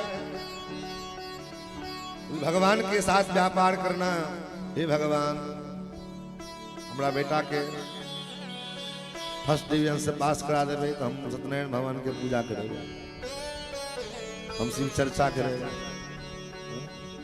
शिव चर्चा कराइए, लेकिन शिव चर्चा इसलिए मत कराइए कि आपकी कोई कामना पूरी हो जाए, इसलिए अच्छी बात है, कराना चाहिए, लेकिन इसलिए नहीं कराइए कि हमारा बेटा जो है सफल हो जाए। वो आपने, वो उसके कर्तव्य में होगा, उसके कर्म में होगा, उसके प्रारब्ध में होगा तो होगा। और नाहक में आप शिव चर्चा का कामना कर दिए और नहीं हुआ तो आपका शिव चर्चा से निष्ठा खत्म हो जाएगा, आपकी कथा से निष्ठा खत्म हो जाएगी, आपका मंदिर से जाने से निष्ठा समाप्त हो जाएगा। तो स्वाभाविक है, जैसे कामना के कारण अगर भक्ति की जा रही है तो भक्ति, उस भक्ति का कभी भरोसा मत करो, क्योंकि वो भक्ति कभी भी धोखा दे सकती है।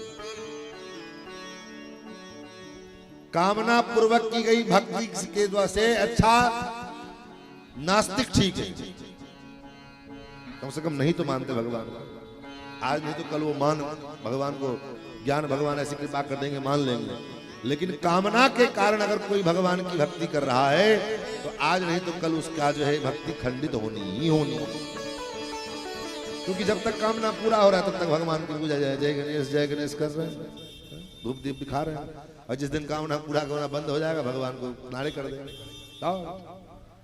तो कामना से रहित होकर के हम भगवान की भक्ति करें, और ये हमारा परम कर्तव्य है। निष्काम भाव से, और निष्काम भाव से अगर हम भक्ति करते हैं तो वही भक्ति हमको सुख प्रदान करती है। काम भाव से भगवान की भक्ति करेंगे, उस भक्ति से सुख नहीं मिलेगा, बल्कि मिलेगा दुख। कामना पूरी हो गई तो सुख हो गया, नहीं पूरी हुई तो दुख हो गया। अहैतुक्य प्रतिहताय आत्मा संप्रसीदति। महाराज आपने दूसरा प्रश्न किया, सारह कह। परम तत्व कौन है, किसको परम तत्व माने? वो तत्व तो एक है। वेदों ने कहा एकम सद विप्राह बहुधा वदंती, एक ही तत्व को अलग अलग रूपों में लोग जो है अनुभव करते हैं। जैसे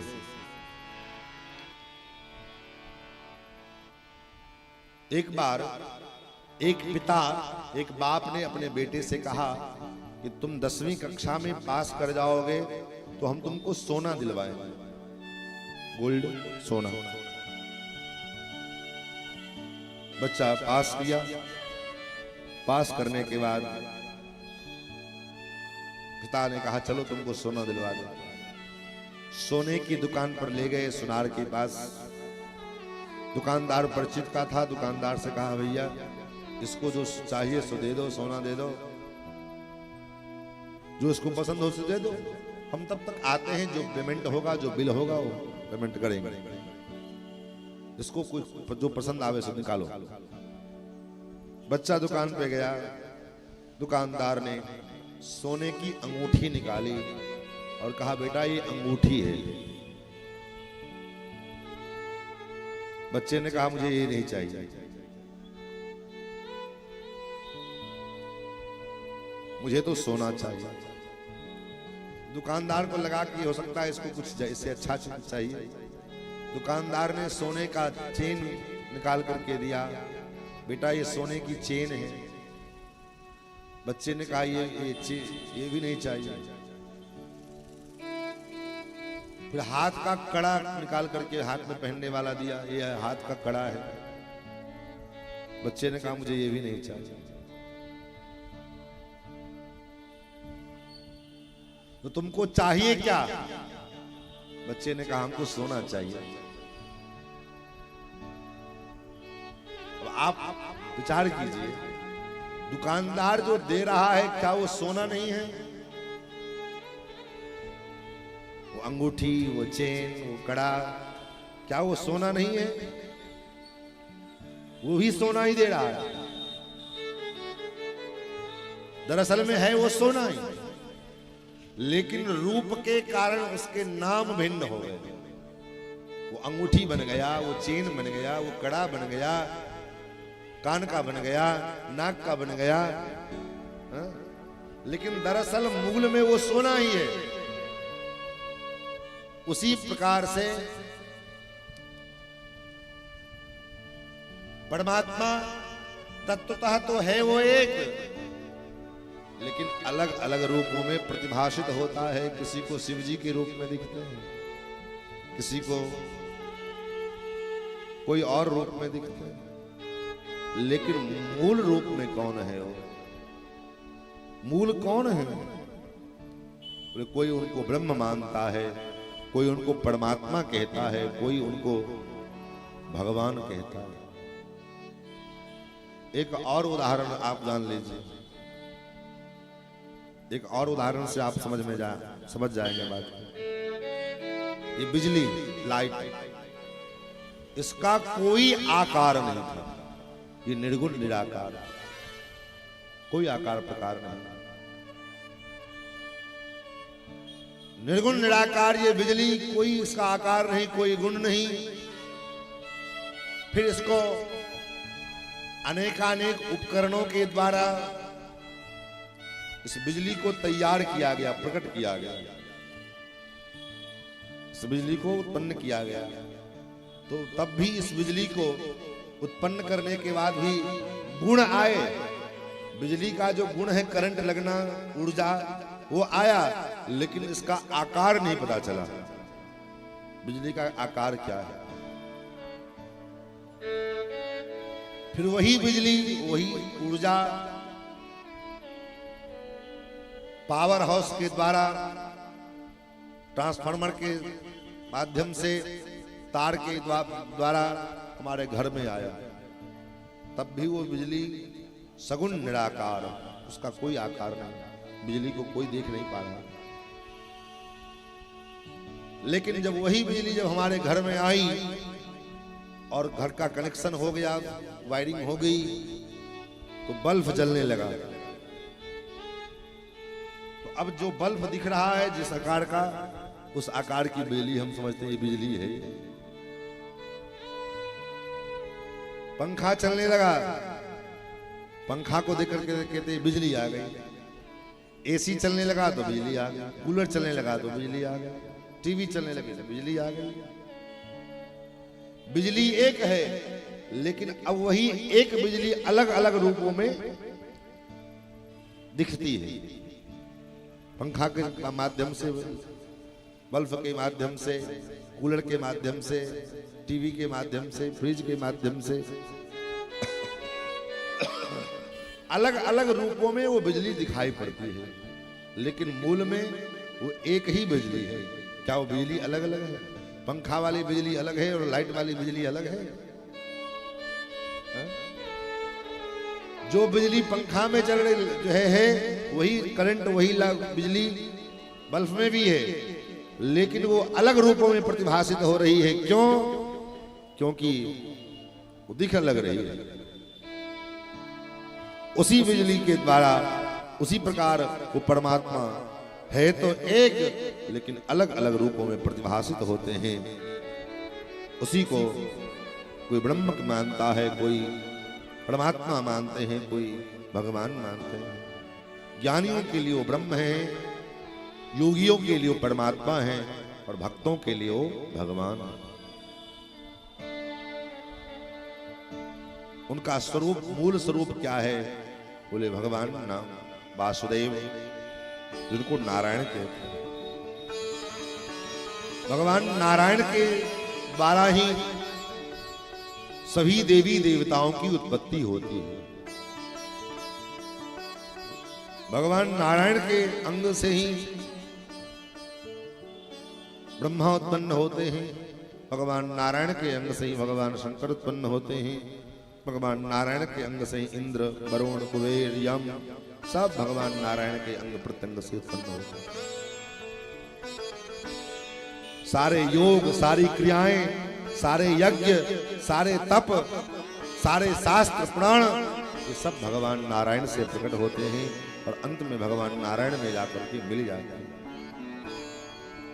महाराज, इसलिए भगवान नारायण की शरणागति, अंत में संकट आने पर देवता भी भगवान नारायण की ही शरण में जाते हैं। जैसे रावण कुंभकर्ण के भय से देवता लोग जब आक्रांत हो गए, तो देवता लोग कहां गए? बोले वो देवता लोग भगवान नारायण के शरण में गए। जय जय सुरनायक जन सुखदायक प्रणत पाल भगवंता, गोद्विज हितकारी जय सुरारी सिंधु सुता प्रिय कंदा, पालन सुर धरणी अद्भुत करणी मरम न जाने कोई, जो सहज कृपाला दीन दयाला करई अनुग्रह सोई। जय जय अविनाशी सब घटवासी व्यापक परमानंदा,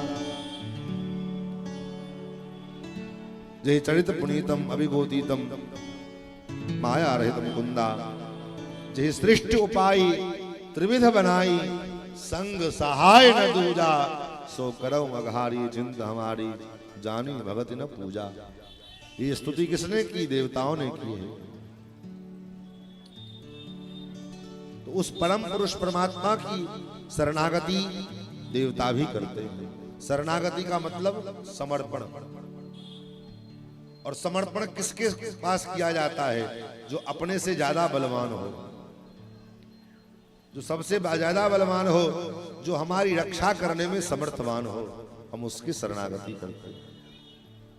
तो जब देवताओं की रक्षा पर भगवान करते हैं, तो फिर हमारी रक्षा देवता क्या खाक करेंगे? हमारी रक्षा भी भगवान ही कर सकते हैं। उस पर नारायण के अवतार कितने हैं? अवतार तो अनंत हैं, लेकिन मुख्य रूप से 24 अवतार। उन 24 अवतार के विषय में सूत जी ने सुनाया कि भगवान का सर्वप्रथम अवतार सनक सनंदन सनातन सनत कुमार के रूप में हुआ।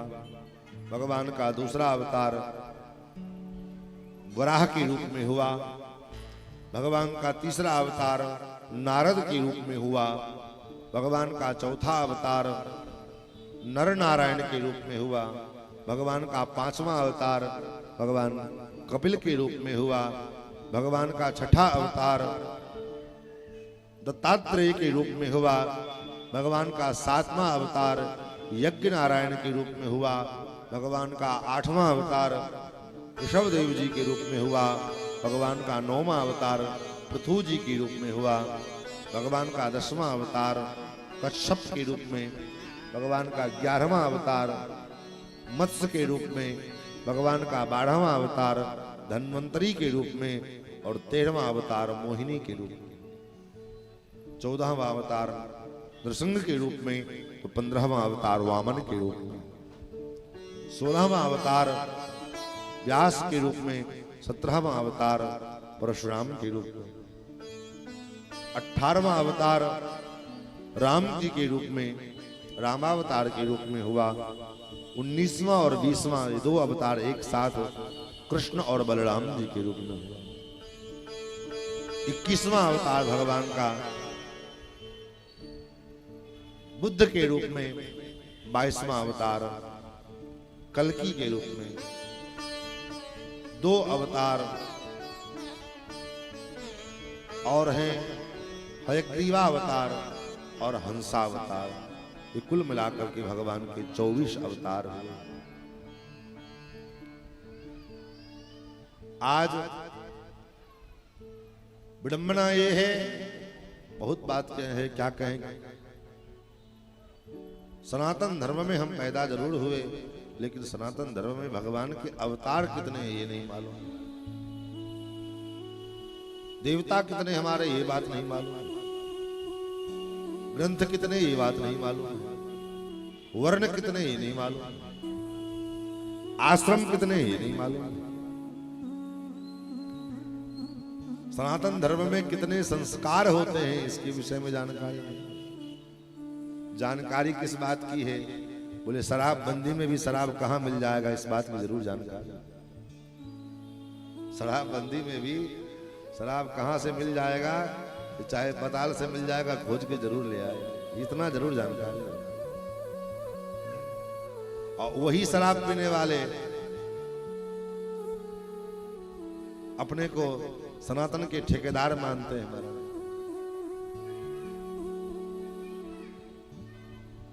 वही शराब पीने वाले सनातन को अपने आप को ठेकेदार मानते हैं। कहेंगे हम तो सनातन धर्म के ठेकेदार हैं। भगवा गमछा बांध लो, मंगलवार के दिन टीका लगा लो हनुमान जी का, झंडा लेकर के जय श्री राम बोल दो, सनातन की रक्षा हो जाएगी। इससे सनातन धर्म सुधरेगा?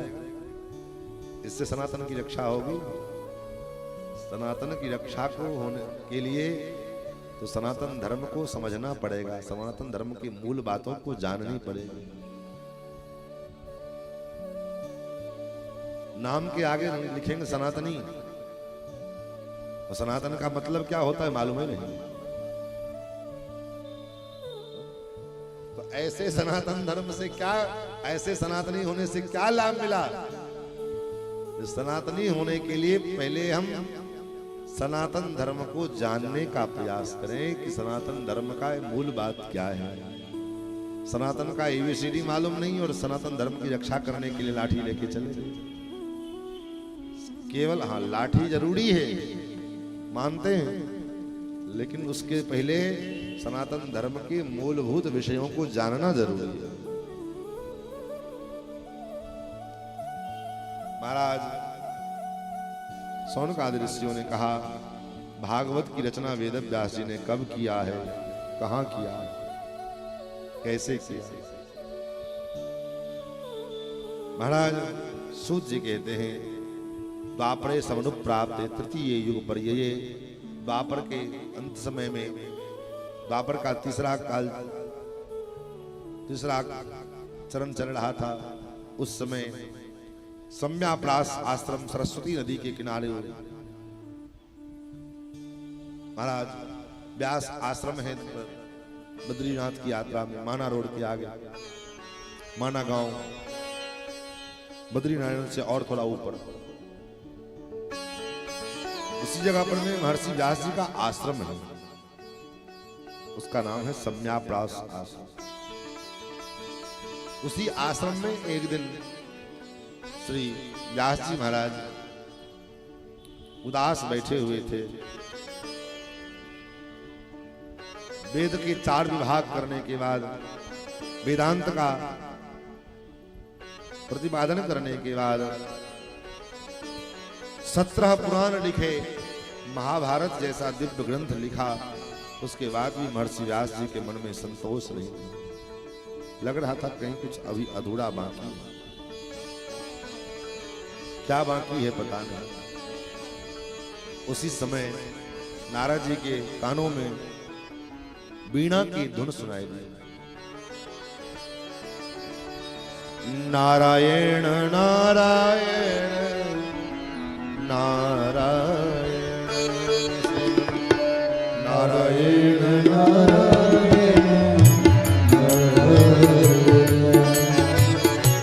नारायण नारायण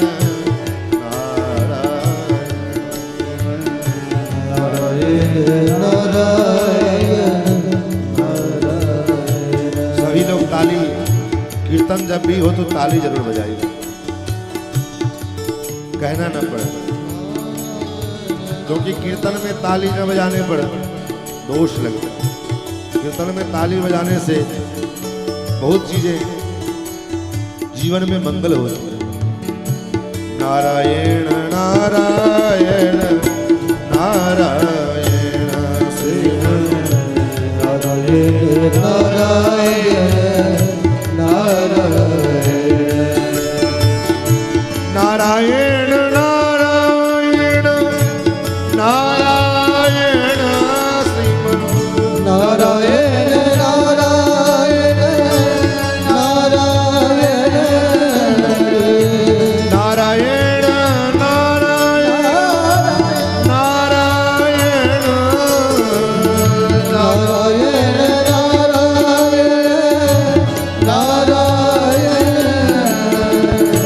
नारायण नारायण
देवर्षि नारद जी महाराज पधारे।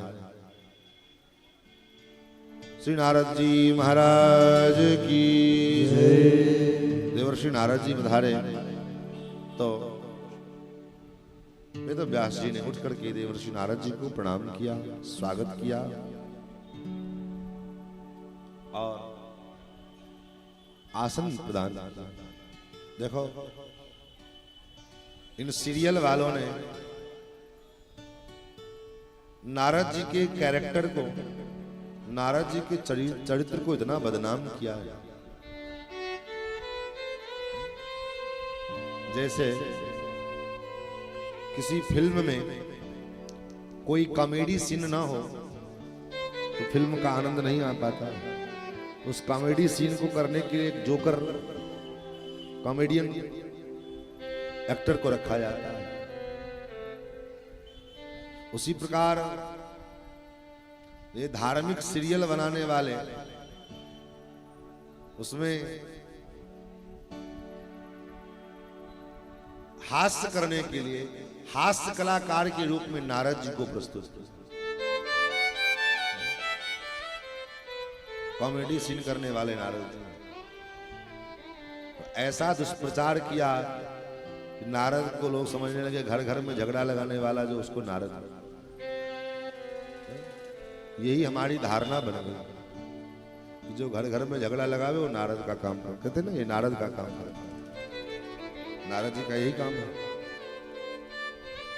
आज सनातन धर्म की जो भी विशेषता हम देख रहे हैं वह किसकी देन है? बोले नारद जी की देन है। आज अगर नारद जी ना होते तो सनातन धर्म की क्या दशा होती भगवान ही मालिक।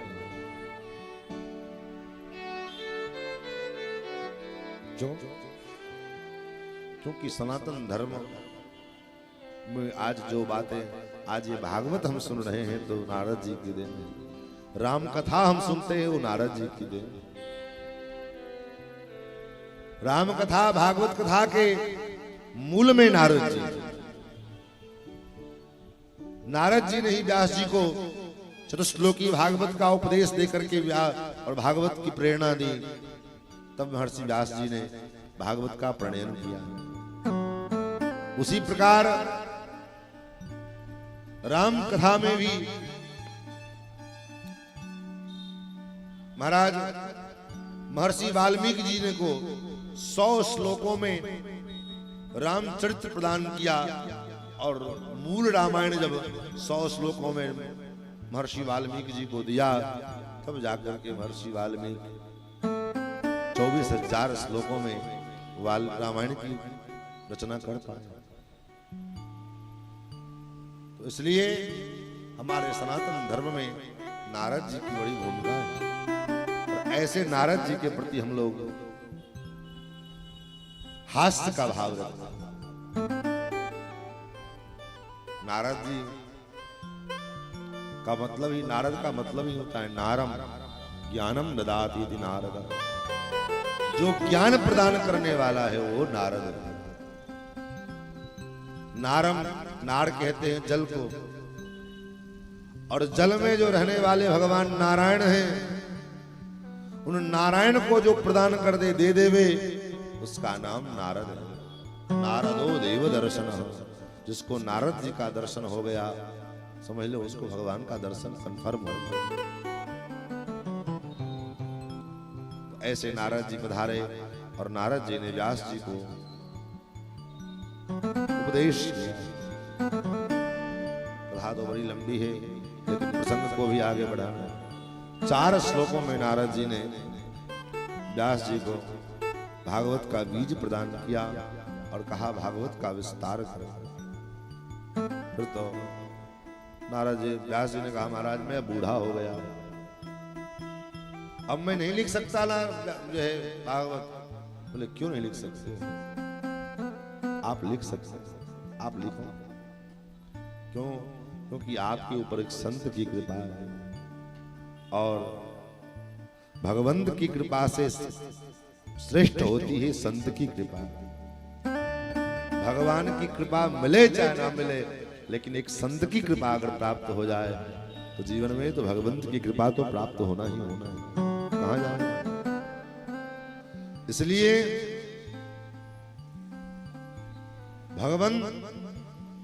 भगवान स्वयं कहते मानस में, मोते अधिक संत करी लेखा, मुझसे अधिक संत के चरणों में प्रेम रखो, मुझसे अधिक संत में जो है भक्ति करो, मुझसे अधिक संत का जो है आदर सत्कार करो, सम्मान करो। मोते अधिक, मुझसे अधिक संत का सम्मान मानो। तो महाराज नारद जी कहते हैं संत की कृपा हो जाए तो क्या संभव नहीं। और नारद जी ने अपना चरित्र सुनाया, अपनी बात कही। कहते हैं महाराज और दूसरा उदाहरण देने के लिए मैं कहां जाऊं, मैं अपना ही उदाहरण तुमको दे रहा हूं। पूर्व जन्म में मैं दासी का पुत्र था। मेरी मां सेवा करती थी। एक ब्राह्मण के घर एक जो है सदाचारी ब्राह्मण थे, उनके घर में मेरी मां सेवा करती थी, बर्तन, झाड़ू, पोछा इत्यादि। चतुर्मासा लगा। चतुर्मासा में कुछ संत महात्मा चतुर्मासा करने के लिए पधारे और उसी में मेरी मैया सेवा वहां करती थी उनके घर पर। मैं भी 5 साल का था तो मैं छोटा सा, मैं भी कुछ कुछ करता था, कुछ उछल कूद करके, बच्चे भी काम करते थे। जब महात्मा लोग भोजन प्रसाद ग्रहण कर ले, भोजन कर ले, तो उसके बाद जो उनके पत्तल, जूठे पत्तल, वो जूठे पत्तल मैं उठाया करता था। उस पत्तल पे जो प्रसाद बचा रह जाए उसको एक जगह इकट्ठा कर लेते और वही प्रसाद संतों की शीत प्रसाद में पाने लगा। संतों की शीत प्रसादी का ऐसा दिव्य चमत्कार हुआ कि धीरे धीरे धीरे धीरे मेरे मन में भगवान के प्रति जो अनुराग है, ये अनुराग बढ़ने लगा। क्यों? देखो, प्रयोग में भी कहते हैं ना, जिसको कोई छूत की बीमारी हो, संक्रामक बीमारी हो, उसका जूठा खाना पीना नहीं खाना चाहिए। तो महात्माओं को भी बीमारी लगी है। कैसी बीमारी है? दिन रात राम राम राम राम राम राम राम राम रटने की बीमारी लगी है। और संतों की शीत प्रसादी को अगर हम पाने लग जाएं तो निश्चित करके हमारे जीवन में भी वो रोग लगेगा। भगवत प्रेम का जो ये रोग है, बड़ा विचित्र रोग है, जल्दी से किसी को लगता नहीं। भगवत भक्ति का ये रोग बड़ा विचित्र रोग है, जल्दी से किसी को लगता नहीं है। और एक बार अगर किसी के जीवन में लग जाए तो जल्दी से छूटता नहीं। नारद जी कहते हैं, भाई दास जी, मैं भी राम राम करने लगा। महात्मा जब चलने लगे तो मैं भी उनके साथ चल दिया। महाराज मुझे भी ले चलो, मैं भी आपके साथ चलूंगा। महात्माओं ने कहा, बालक हो तुम, अभी तुम्हारी माँ ने मेरी इतनी सेवा की है, अपनी माँ के तुम एक पुत्र हो, और तुमको अगर मैं लेकर के चला गया तुम्हारी माँ बड़ी दुखी होगी हमारे लिए, हम पर बड़ा मन ही मन क्रोध करेगी, कैसे बाबा जी लोग हमारे बेटे को ले चले। इसलिए ये पुत्र अभी नहीं, अभी मैं तुमको मंत्र देता हूं, इस मंत्र का जाप करो और घर पर रहो, भगवान का भजन करो। जब तुम्हारी माताजी का शरीर पूरा हो जाए, माताजी की सेवा करते रहो। माताजी का जब शरीर पूर्ण हो जाए तो उसके बाद तब तुम आना। ठीक, मंत्र दे दिया। अब नारद जी महाराज ध्यान लगाए, मंत्र जपने लगे। माताजी के मन में बड़ा कौतूहल हो, एक ही बेटा है, कहीं बाबा जी ना बन जाए। माताओं को खास करके सबसे ज्यादा इसी बात का डर होता है, बेटा भले शराबी बन जाए। रात में यहां से उठ के जाने के बाद जब गाड़ी में बैठने के लिए गए तो महाराज कम से कम 10 शराबी तो ये टल मन, बाबा जी प्रणाम। तेरी जात के लक्कर हमारे बाबा जी प्रणाम, तेरी प्रणाम करते तेल ले लें।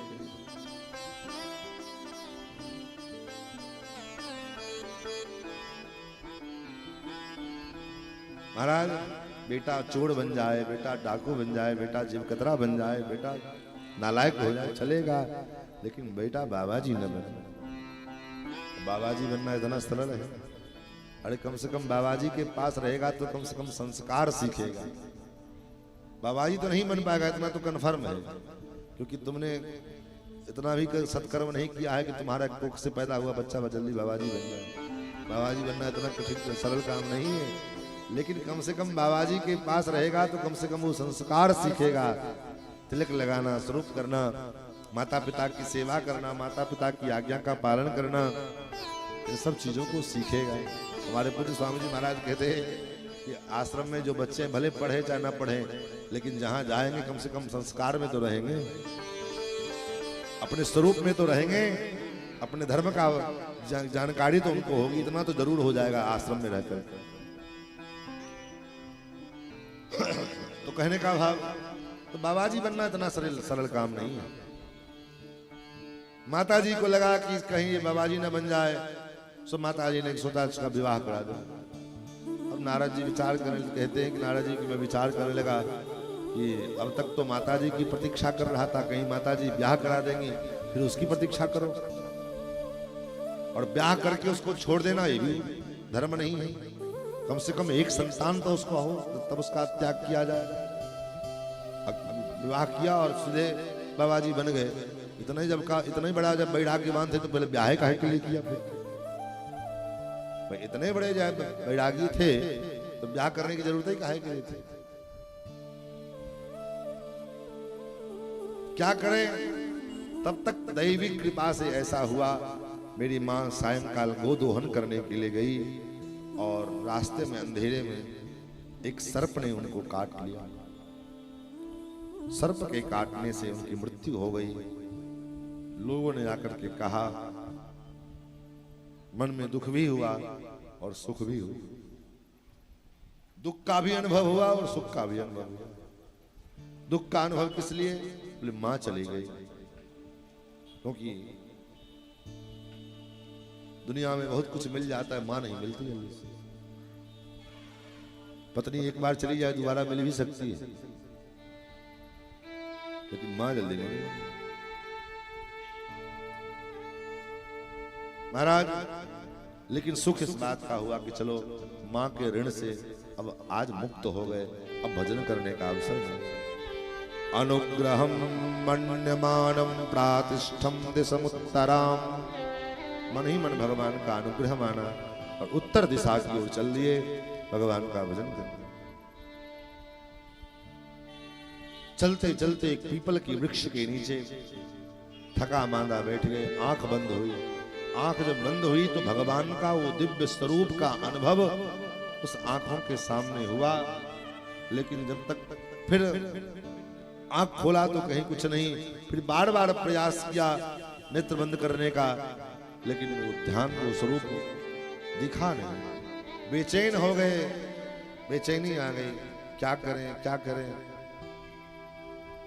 तब तक आकाशवाणी हुई कि अभी तुम्हारा योग कच्चा है, अभी तुम और साधना करो। और साधना करते करते सृष्टि का प्रलय हुआ। और जब सृष्टि का प्रलय हुआ, जब मेरा दोबारा जन्म हुआ, तो हे व्यास जी, आज वही दासी का पुत्र ब्रह्मा का पुत्र बनकर के नारद के रूप में प्रकट होते ही भगवान की खोज में मैं निकला और खोजते खोजते भगवान को प्राप्त किया। उस नारायण का दर्शन किया। नारायण ने ये जो वीणा हमारे हाथ में आप देख रहे हो ना, ये वीणा, ये कोई लकड़ी की वीणा बनाई गई वीणा, किसी दुकान से खरीदी गई वीणा नहीं है। तब बोले भगवान के द्वारा दी गई ये वीणा है। देव दत्ता मीमां वीणा, देव दत्ता मीमां वीणा, देव दत्ता मीमां वीणा, देव दत्ता मीमां वीणा, स्वर ब्रह्म विभूषिता,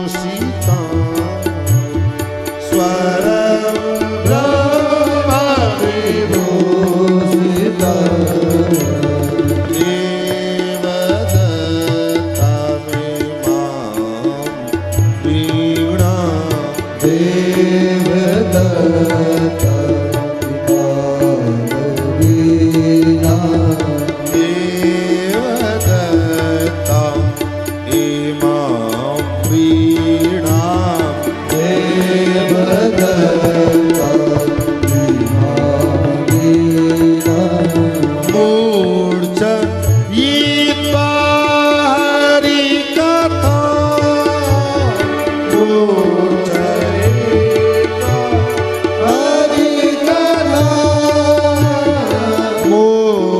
मूर्छयित्वा हरिकथा,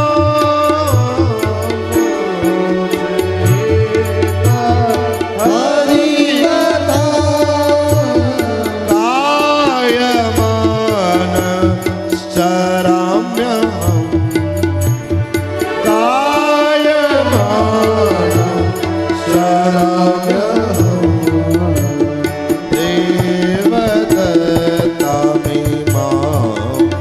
वीणा देवदत्ता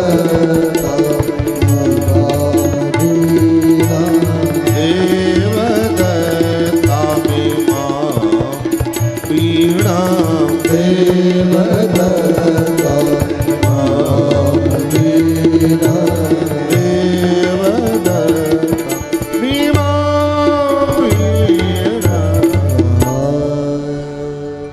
देवदत्ता विमां वीणां स्वर ब्रह्म विभूषिता। हे व्यास जी, ये जो वीणा है ये देवदत्त वीणा, भगवान नारायण के द्वारा दी गई वीणा, स्वर ब्रह्म विभूषिता। इसके ऊपर जो स्वर है ये ब्रह्मस्वर है। मूर्छयित्वा हरिकथाम गायमानश्चराम्यहम्। इस वीणा की ध्वनि पर भगवान के गुणानुवादों को गाते हुए विचरण करता रहता हूँ और लोगों को भी आनंद प्रदान करता हूँ। इसलिए हे नारद, हे व्यास, तुम भी भागवत को लिखो। फिर तो नारद जी के सत्य संकल्प से व्यास जी ने लेखनी उठाई और भागवत का विस्तार करना आरंभ किया। भागवत का विस्तार तो किया, उसके बाद विचार करने लगे 18,000 श्लोकों में भागवत को लिख तो दिया, लेकिन अब इसको पढ़ावें किसको? इसका उत्तराधिकारी भी तो हो। संपत्ति बनाना बड़ी बात नहीं है, संपत्ति का योग्य उत्तराधिकारी भी होना आवश्यक है।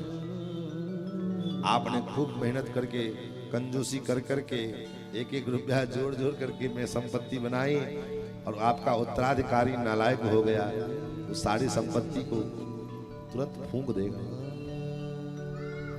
पूत सपूत तो का धन संचय कहते ना, पूत कपूत तो का धन संचय।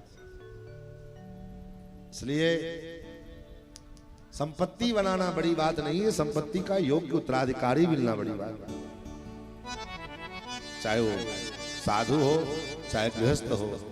साधु के यहाँ भी बड़े बड़े मठ मंदिर बना दिए, लेकिन उसने अपने जीवन में कोई सच्चा उत्तराधिकारी तैयार नहीं किया तो सब बेकार है। उसी प्रकार गृहस्थ जीवन में भी आपने खूब मकान दुकान सब चीज बनाया, खूब प्रतिष्ठा कमाई, लेकिन आपका अगला पीढ़ी, आपका उत्तराधिकारी सही नहीं मिला तो सब आपके द्वारा बने बनाए खेल को बिगाड़ देगा।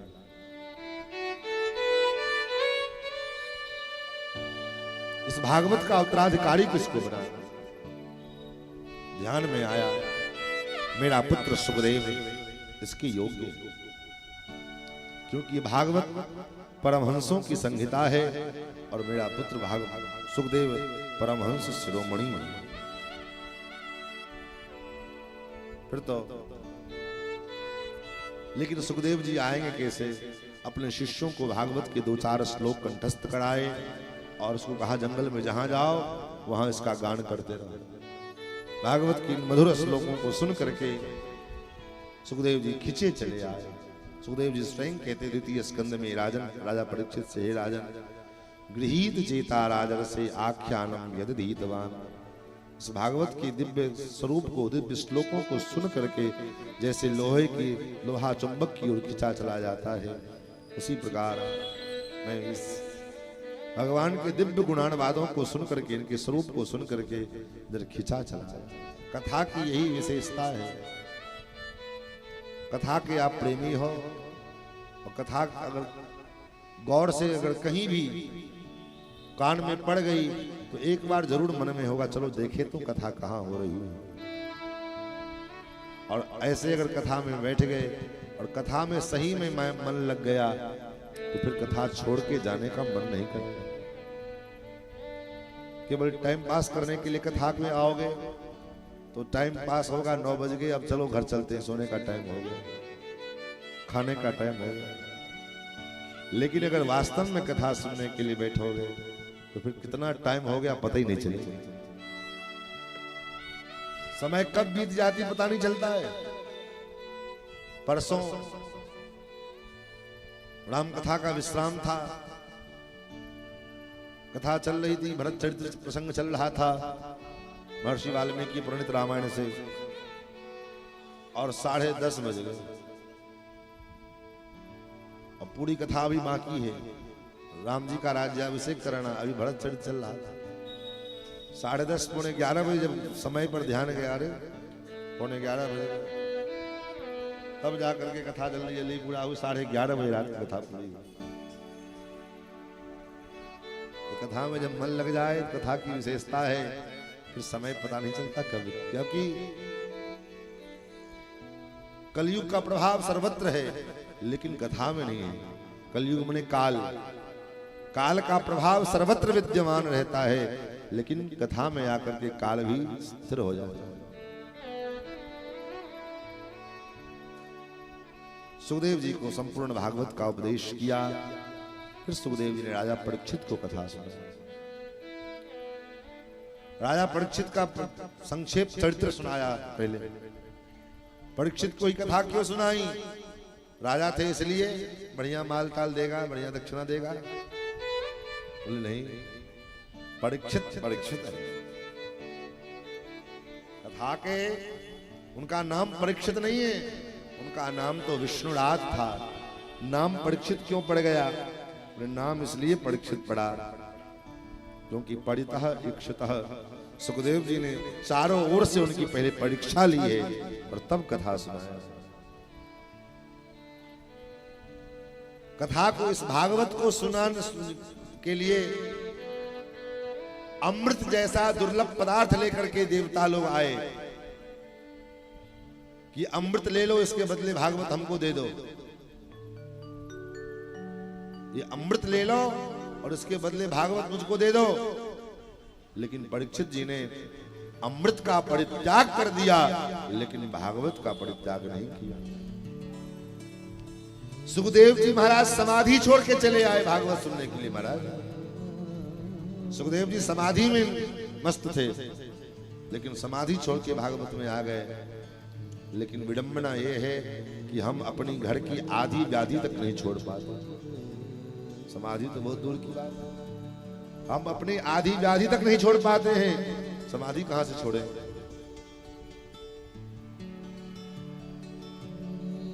उपाधि में पड़े हुए हैं। हम जाए कथा सुनने के लिए, हम 4 घंटा बैठे कथा सुनने के लिए।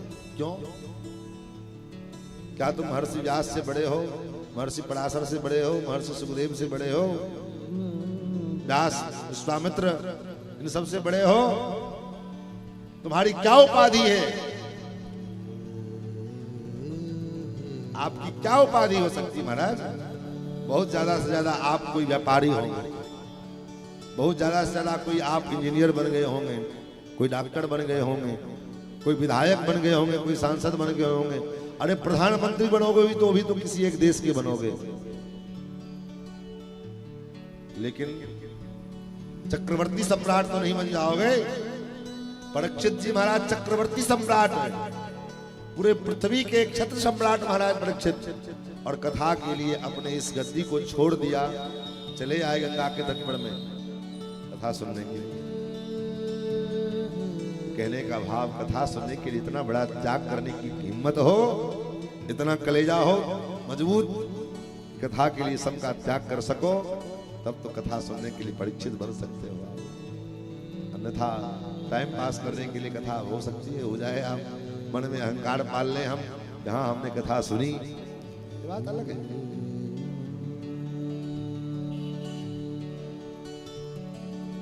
परीक्षित कौन है? बोले परीक्षित की एक दादी है जिनका नाम है द्रौपदी। अब परीक्षित का परिचय देखिए। महाभारत युद्ध के पश्चात अश्वत्थामा ने धोखे से सोते हुए पांडव पुत्रों को मार डाला। सोते हुए अवस्था में उसके गर्दन काट करके लेके चले गए। बाद में अर्जुन ने उसको पकड़ के ले आया, द्रौपदी के सामने रखा। देवी, यही तो है तुम्हारे बेटे के हत्यारा, इसी ने तुम्हारे बेटों को मारा। लेकिन जब अश्वत्थामा को रस्सी में बंधा हुआ महारानी द्रौपदी ने देखा, नेत्र सजल हो गए, हाथ जोड़ करके प्रणाम किया अश्वत्थामा को। ये धर्म की निष्ठा है। आज जिसको देखो महाराज ब्राह्मण के पीछे पड़े हुए हैं, हाथ धोए, चाहे वो नेता हो, नगरी हो, कोई जो है संस्थान हो, सब ब्राह्मण के पीछे, ब्राह्मण का बहिष्कार करो, ये करो। पांच पुत्र का हत्या करने वाला अश्वत्थामा ब्राह्मण पशु के समान बंधा हुआ सामने खड़ा है और द्रौपदी महारानी हाथ जोड़ करके खड़ी हैं, प्रणाम किया चरणों में और अर्जुन को फटकार लगाया। आपको तन को होश नहीं है? मुच्यतामीश ब्राह्मणो नितराम गुरु। मुच्यताम छोड़ दो, ये ब्राह्मण है और ब्राह्मण समाज का गुरु होता है। ये बात अलग है कि आज का ब्राह्मण होटल में बैठ के आमलेट खावे, अंडा खावे, शराब पीवे, मुर्गा खाए, दारू पिए और उसके बाद भी कहता है हम ब्राह्मण। वो ब्राह्मण नहीं हो सकता, ब्रह्म बंधु जरूर हो। ब्राह्मण में और ब्रह्म बंधु में अंतर क्या है? बोले ब्राह्मण वो है जो कम से कम संध्या वंदन करे, गायत्री का जप करे, सदाचार पूर्वक रहे, वो ब्राह्मण है। प्रयागराज में थे तो पूरी पीठ वाले भगवान भगवतपाद शंकराचार्य स्वामी श्री निश्चलानंद सरस्वती जी महाभाग से प्रश्नोत्तरी के काल में एक व्यक्ति ने कहा, गुरुदेव आज हर प्रकार से ब्राह्मणों का दमन हो रहा है, चाहे राजनेता हो वो ब्राह्मणों का दमन करते हैं, ब्राह्मण के लिए कोई नहीं सोच रहा। पूरी पीठ शंकराचार्य जी ने बहुत बड़ी बात की, बहुत सुंदर बात की। उन्होंने कहा ब्राह्मण के विषय में जब परमात्मा सोच सकते हैं तो दुनिया क्या करेगी? जिन ब्राह्मणों के लात को भगवान भी अपने छाती पर धारण करते हैं तो दुनिया क्या कहा जाएगी महाराज। लेकिन कैसा ब्राह्मण? बोले भृगु जैसा ब्राह्मण। ब्राह्मण अपने संस्कार में तो रहे। अब ब्राह्मण होकर के होटल पर जाएंगे, मुर्गा अंडा खाएंगे, शराब पिएंगे और उसके बाद कहेंगे हम ब्राह्मण हैं, हमारा सम्मान करो। तो ब्राह्मण तो रावण भी था, ब्राह्मण रावण भी था, लेकिन ऐसे रावण का वध करने में भगवान ने एक बार भी विचार नहीं किया। बात अलग है कि रावण के वध के पश्चात भगवान को अश्वमेध यज्ञ करना पड़ा उसका प्रायश्चित्त करने के लिए, क्योंकि वो ब्राह्मण था, त्रिकाल संध्या वंदन करता था। रावण जैसा विद्वान ब्राह्मण आज इस पृथ्वी पर नहीं हो सकता। रावण भले ही उसके अंदर एक ही मात्र दुर्गुण थे कि वो अहंकारी थे और कोई दुर्गुण नहीं थे। बाकी रावण जैसा पंडित, रावण जैसा विद्वान रोज वेद का स्वाध्याय करेगा। तो कहने का भाव ब्राह्मण अपने स्वधर्म का पालन तो करे, लेकिन ये काम ब्राह्मणों का है, आपका काम नहीं। आपका काम तो है ब्राह्मण कोई भी हो उसके चरणों में निष्ठा रखना। सापद तारत परशु कहंता विप्र पूजी सवेद कहंता। साप देता हो ब्राह्मण, मारता हो ब्राह्मण, फिर ब्राह्मण पूज नहीं। अश्वत्थामा को जल्दी से रस्सी से खोला, छोड़ो इनको, आपको पता नहीं ये ब्राह्मण है और आपके गुरु हैं। और उतना ही नहीं, आपके गुरुजी के पुत्र हैं, आपके गुरु द्रोणाचार्य के पुत्र हैं ये। इसलिए महाराज छोड़ो इनको। आप भूल गए जिन गुरु द्रोणाचार्य जी ने आपको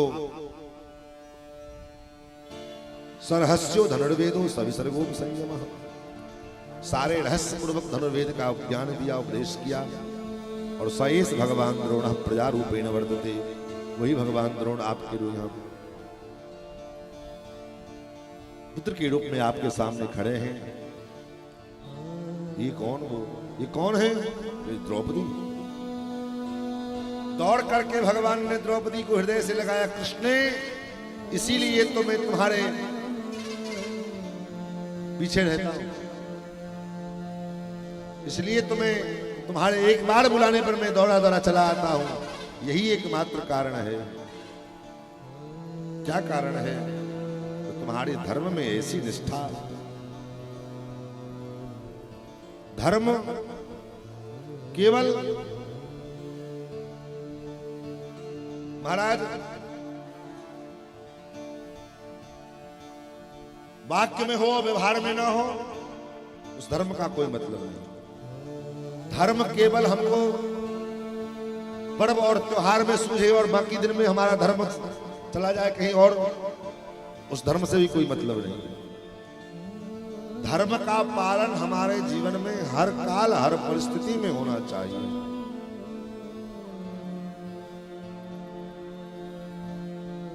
अनुकूल अवस्था में हम धर्म का पालन करें और प्रतिकूल अवस्था आने पर धर्म का हम त्याग कर दें, ये धर्मात्मा का लक्षण नहीं है। वो धर्मात्मा नहीं हो सकता है। धर्मात्मा तो वो है जीवन में परिस्थिति चाहे जो भी हो, धर्म का सब कुछ चला जाए लेकिन धर्म न जाए।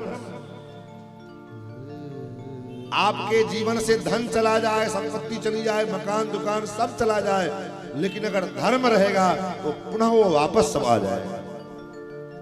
और उसके कई उदाहरण आपको दिखाएंगे। राजा हरिश्चंद्र के सब कुछ चले गए धर्म पालन के लिए, यहां तक कि अपनी बीवी चली गई, अपना बेटा चला गया, लेकिन महाराज ने धर्म का त्याग नहीं किया तो पुनः वो सब कुछ वापस मिल गया। राम जी का राज छूट गया, अयोध्या छूट गई, सब कुछ छूट गया, भाई छूट गया, माई छूट गया, बाप छूट गया, सब छूट गया, लेकिन राम जी ने धर्म का त्याग नहीं किया तो पुनः अयोध्या उनका स्वागत कर दिया। पांडवों के सारे समाप्त जो बेईमानी पूर्वक बंटवारा किया एक तो, और पांडवों को मिला हिस्से में खांडव प्रस्थ, जंगल खंडहर, लेकिन उस खांडव प्रस्थ को अपने पुरुषार्थ के द्वारा भगवान की कृपा से युधिष्ठिर जी ने इंद्रप्रस्थ के रूप में तैयार किया, और वह इंद्रप्रस्थ भी पुनः कपट पूर्वक जुआ खेल करके जीत लिया गया और 13 वर्ष का वनवास हो गया। ये 12 वर्ष का वनवास, 1 वर्ष का अज्ञातवास, 13 वर्ष। लेकिन पांडवों ने धर्म का त्याग नहीं किया तो परिणाम पुनः वो हस्तिनापुर का राज्य साम्राज्य को प्राप्त हुआ।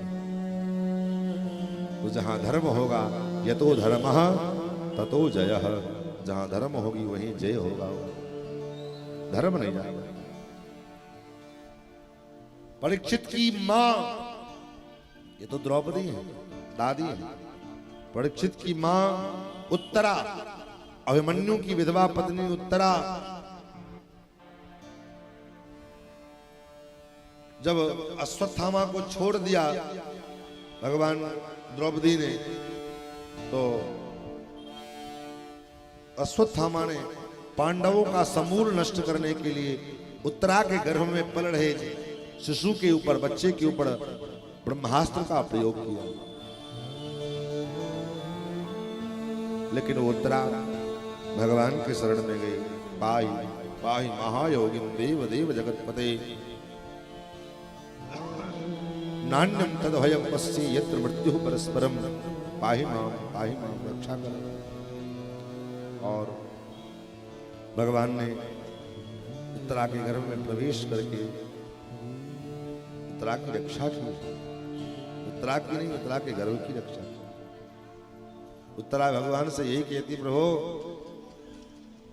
कामम दहतु माम नाथ मामे गर्भो निपात्यताम, ये बाण भले मुझे मार डाले, मुझे कोई दिक्कत नहीं है, लेकिन मेरी गर्भ की रक्षा होनी चाहिए। आप मेरी गर्भ की रक्षा करें।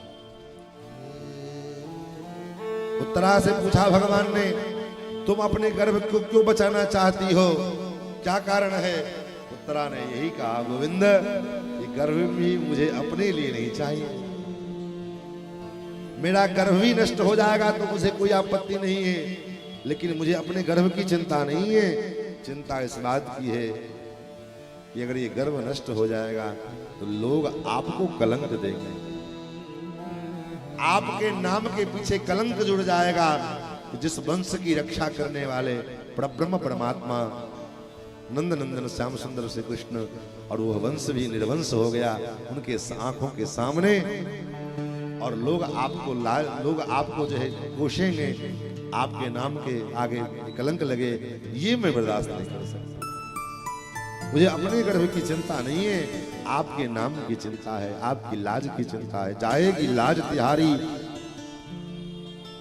गिरधर मेरो कहा बिगड़ेगो, आपकी लाज न जाए, आपकी लाज की चिंता भी। भगवान के नेत्र भी सजल हो गए, वारे उतरे। अपनी पीड़ा की चिंता नहीं है, मेरे लाज की चिंता है। इसका नाम है भक्ति, इसका नाम है प्रेम, इसका नाम है महाराज।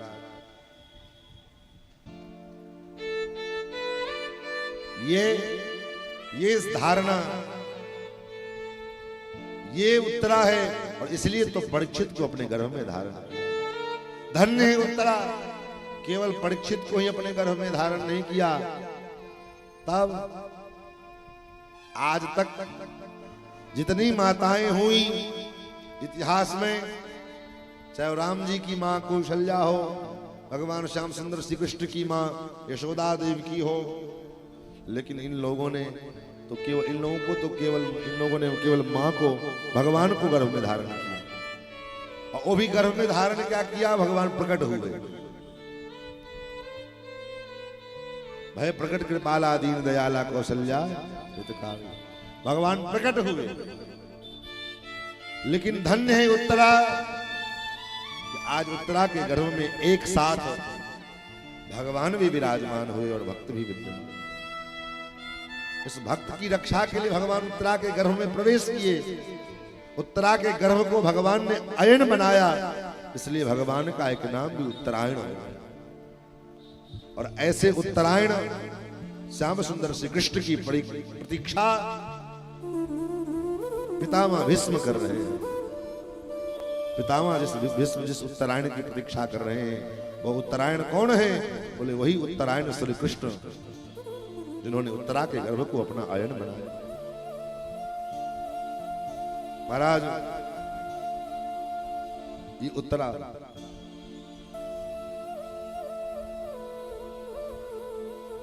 परीक्षित की एक परदादी है।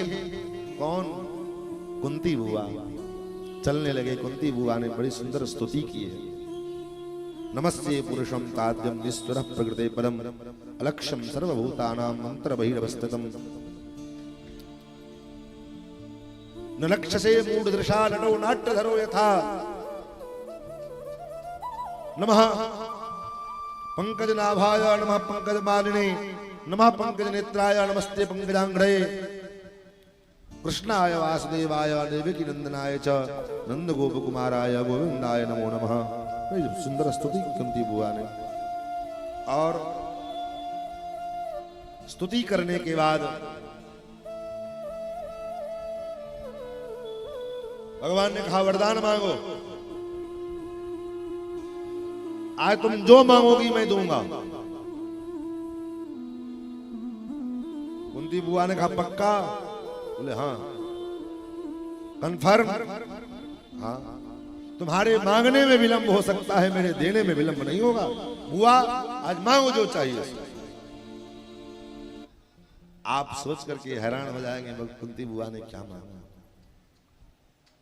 कुंती बुआ कहती है, श्याम सुंदर, आंचल फैलाई कुंती बुआ ने, और कुंती बुआ आंचल फैला करके कहती है, कृष्ण अगर देना ही है तो मेरे जीवन में पग पग पर विपत्ति दे।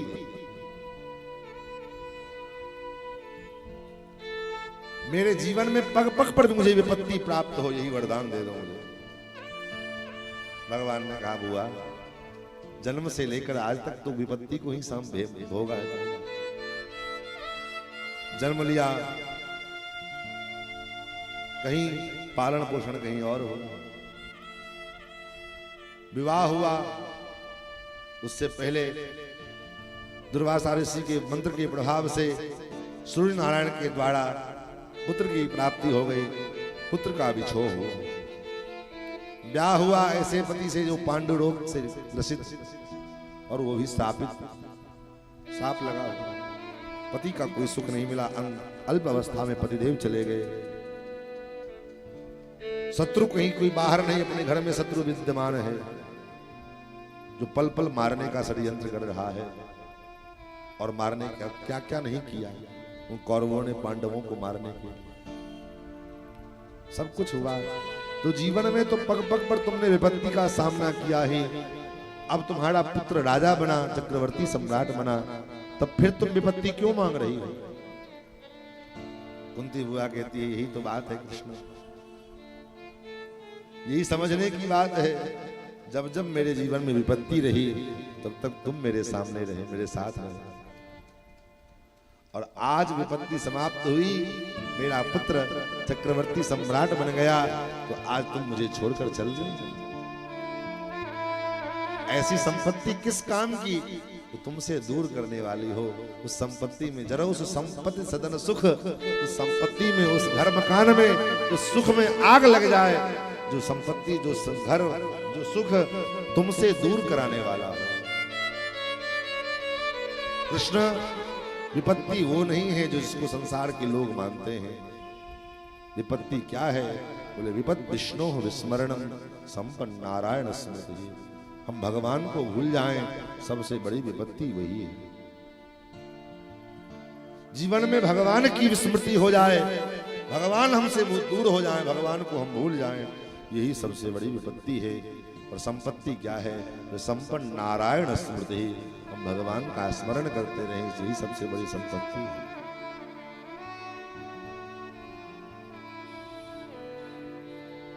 कह हनुमंत विपत्ति प्रभु सोई, कह हनुमंत विपत्ति प्रभु सोई, कह हनुमंत विपत्ति प्रभु सोई, कह हनुमंत विपत्ति प्रभु सोई। जब तब सुमिरन भजन होई, जब तब सुमिरन भजन होई, जब तब सुमिरन भजन होई, जब तब सुमिरन भजन होई, भजन होई, कह हनुमंत विपत्ति प्रभु सोई, कह विपत्ति प्रभु सोई। कह हनुमंत विपत्ति प्रभु सोई, जब तब सुमिरन भजन न हो। तो महाराज, आपका स्मरण छूट जाए, आपका भजन छूट जाए, सबसे बड़ी विपत्ति तो ये है। हम सोचते हैं आज 500 रुपये आमदनी हुआ, आज बड़ी विपत्ति, दुकान चले ही नहीं। वो विपत्ति नहीं है। विपत्ति ये है कि आज हमारे, रोज हम 10 माला जपते थे, आज 1 माला भी नहीं जप पाए। रोज 1 घंटा भजन करते थे, आज 1 घंटा भी भजन नहीं। ये विपत्ति। ये कौन है? बोले कुंती बुआ है। उस परिवार में परीक्षित का प्राकट्य, उस परिवार में परीक्षित का जन्म हुआ। महाराज भगवान यात्रा पर थे, द्वारका जाने के लिए तैयार थे, लेकिन भगवान ठहर गए। भगवान पितामह भीष्म का दर्शन करने के लिए सर की सैया पर कई दिनों से शरीर में जितने रोम हैं उतने बाण धसे हुए हैं। शरीर का एक एक बूंद रक्त निकल चुका है, लेकिन इच्छा मृत्यु के कवच के कारण पितामह भीष्म की मृत्यु नहीं हुई।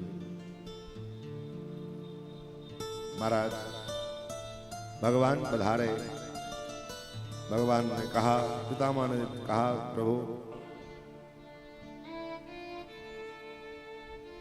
कब से आपकी प्रतीक्षा में, बहुत आने में देर की है श्याम सुंदर, बड़ी प्रतीक्षा करवाई। और वास्तव में जब तक जीवन में पहले तितिक्षा हो, तितिक्षा के बाद भक्ति के मार्ग में पहली तितिक्षा, और तितिक्षा के बाद भक्ति के मार्ग में फिर परीक्षा होती है। बहुत परीक्षाएं देनी पड़ती है, और परीक्षा के बाद फिर परीक्षा में सफल हो भी गए तो फिर बड़ी प्रतीक्षा करनी पड़ती है। भगवान बिना प्रतीक्षा के भगवान नहीं मिलने वाले। यूं सोचो कि चलो अभी तो 4-10 दिन भजन किए नहीं हुआ और भगवान मिल जाएंगे, बड़ी प्रतीक्षा। 60,000 वर्ष तक महाराज दशरथ ने भगवान की प्रतीक्षा की है। 60,000 वर्ष तक, जबकि भगवान कह करके कि आएंगे आपके पुत्र बन करके, उसके बाद भी 60,000 वर्ष लगा दिया। विवाह के समय सबरी भाग करके गई थी। विवाह में ही देखा था कितने पशु पक्षी बरातियों के भोजन के लिए लाए गए थे, और देखा तो कहा अरे मेरे ब्याह के कारण इतने पशु मरेंगे, इससे अच्छा मैं ब्याह ही नहीं करूंगा। भग गई महाराज। और बाल काल में उस समय विवाह हो जाता था, 10 साल 12 साल में, और सबरी बूढ़ी हो गई महाराज। जीवन का उस समय 100 वर्ष की आयु तो होती नहीं थी, हजारों वर्ष की आयु, हजारों वर्ष रोज सबरी रास्ता बुहारती, रोज। ऐसा नहीं कि आज बुहार दिए चलो, अरे नहीं आ रहे हैं तो महाराज कल आ जाएंगे।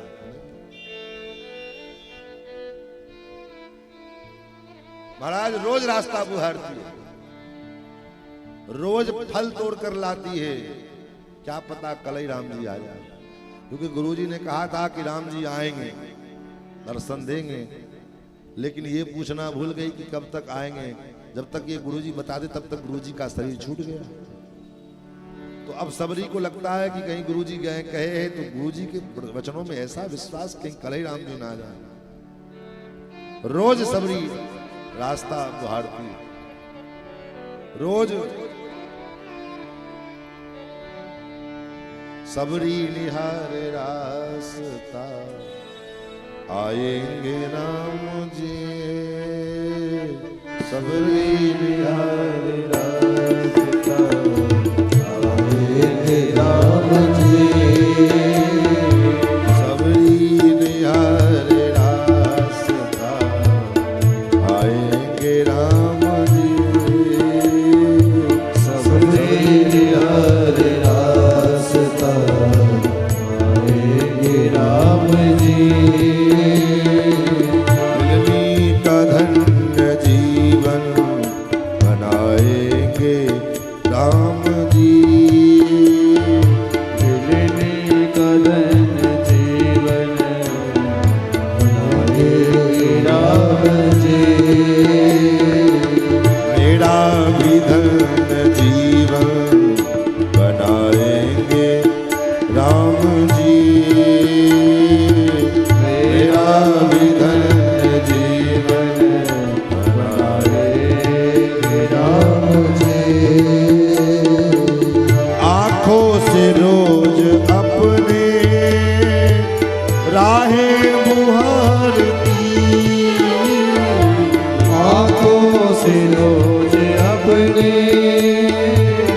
राहे मुहारती आंखों से अपने राहे मुहारती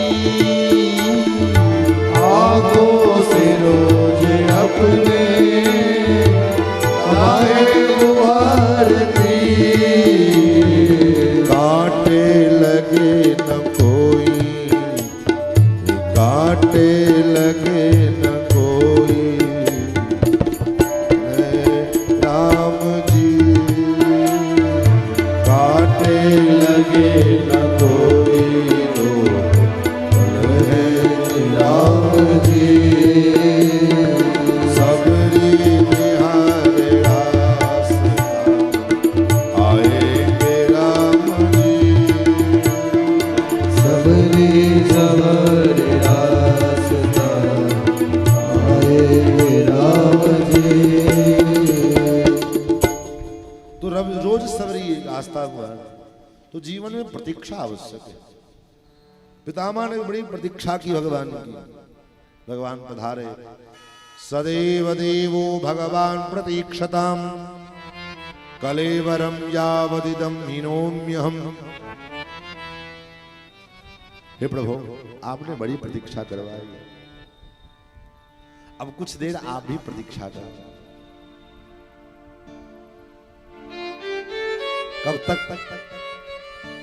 कब तक प्रतीक्षा करें? पितामह कहते हैं जब तक मैं अपने कलेवर का त्याग न कर दूं। कलेवरम यावदिदम हिनोम्यहम। पितामह की बात सुनकर भगवान थोड़े उदास हो गए। क्यों उदास हो गए?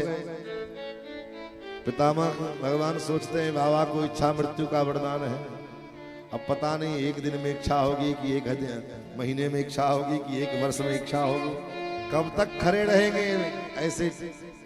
खड़े खड़े तो पैर दुख जाएंगे। भगवान का मन उदास हुआ। पितामह कहते महाराज ये आपका ये लटका हुआ चेहरा देखने के लिए थोड़ी ना। तब प्रसन्न हासारुण लोचलोन्नसन मुखाम्बुजो ध्यान पथश्चतुर्भुजा।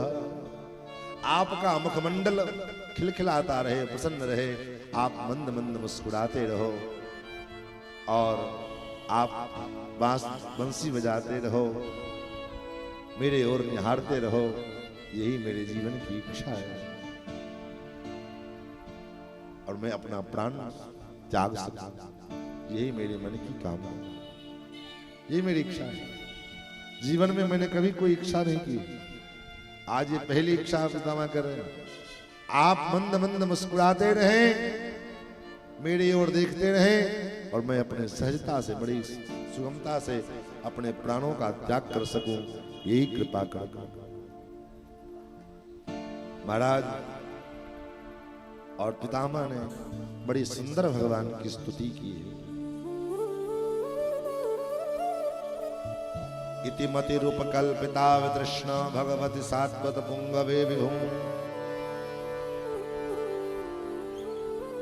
प्रभु मेरी मति को आप स्वीकार करना। क्यों? आपकी मति की क्या विशेषता है?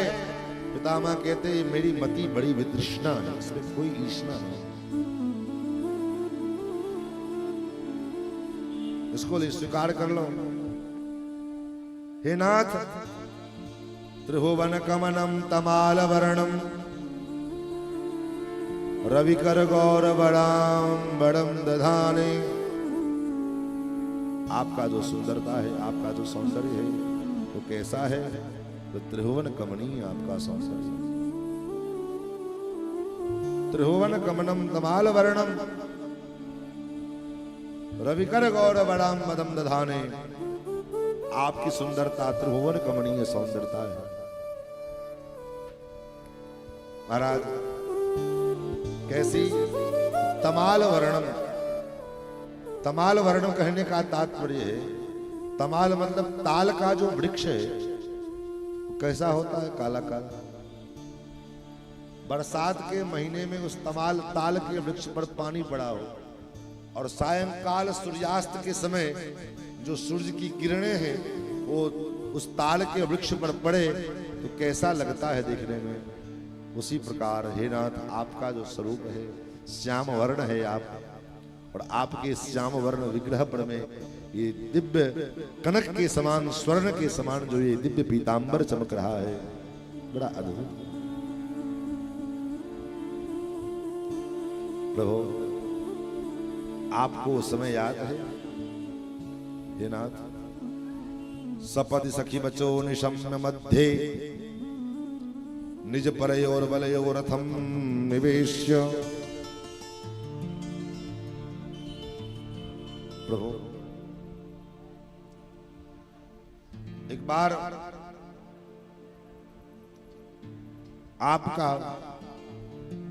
आपने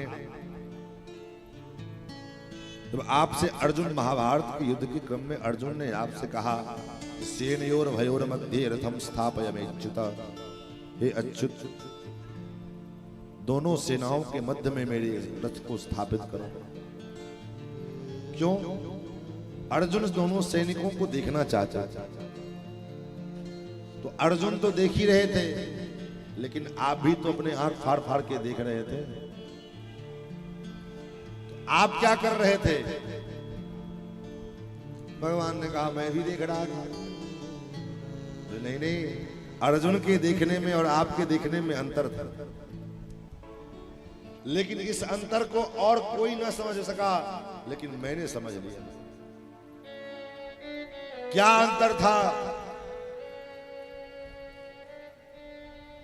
हमारे देखने में और अर्जुन के देखने में क्या अंतर रहा? अर्जुन तो केवल सैनिकों को देख रहा था, लेकिन आप अपनी आंखों के द्वारा पर सैनिकों के, कौरव सैनिकों की आयु का हरण कर रहे थे। रतवती पर सैनिकायु रक्षणा, अक्षणा आंखों से पर सैनिक आयु, दूसरे जो सामने वाले जो सैनिक हैं उन सैनिकों के आयु का आप हरण कर रहे थे। लेकिन ये बात और कोई नहीं जान पाया, मैं जान गया।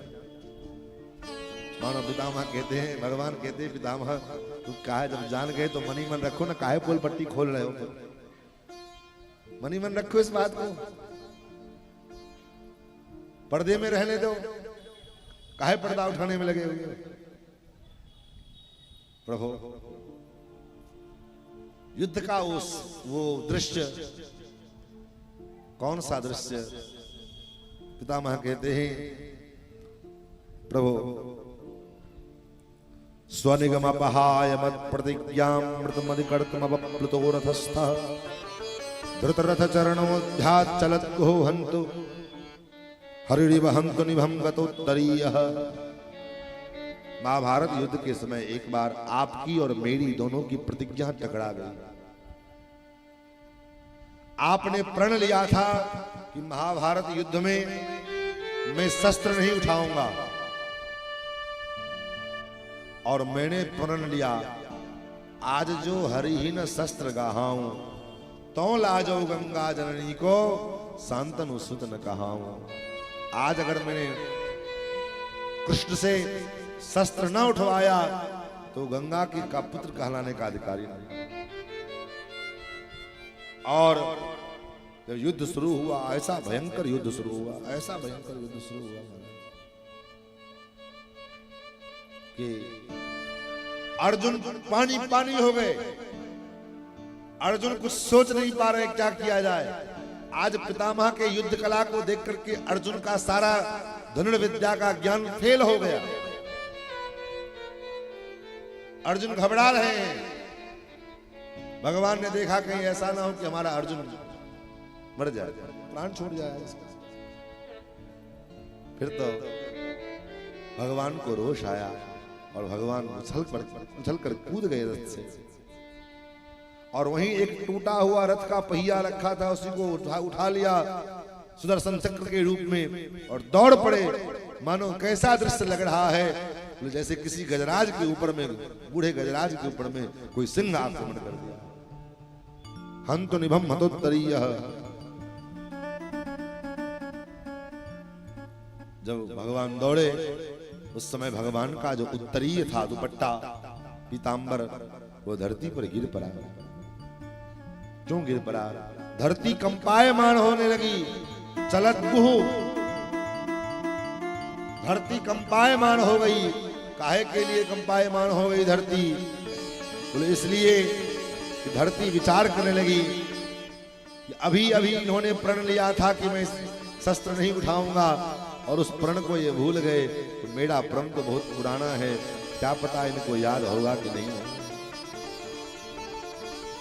ये भूल तो नहीं है। धरती कांप गई महाराज, तो धरती कांप गई। तो भगवान ने अपने उत्तरीय को, अपने दुपट्टा को दूत बना करके भेजा कि चिंता मत कर धरती, ये पृथ्वी, ये भक्त और भगवान के बीच की लड़ाई है, और मेरा स्वभाव है। क्या स्वभाव है? प्रबल प्रेम के पाले पड़ कर प्रभु को नियम बदलते देखा।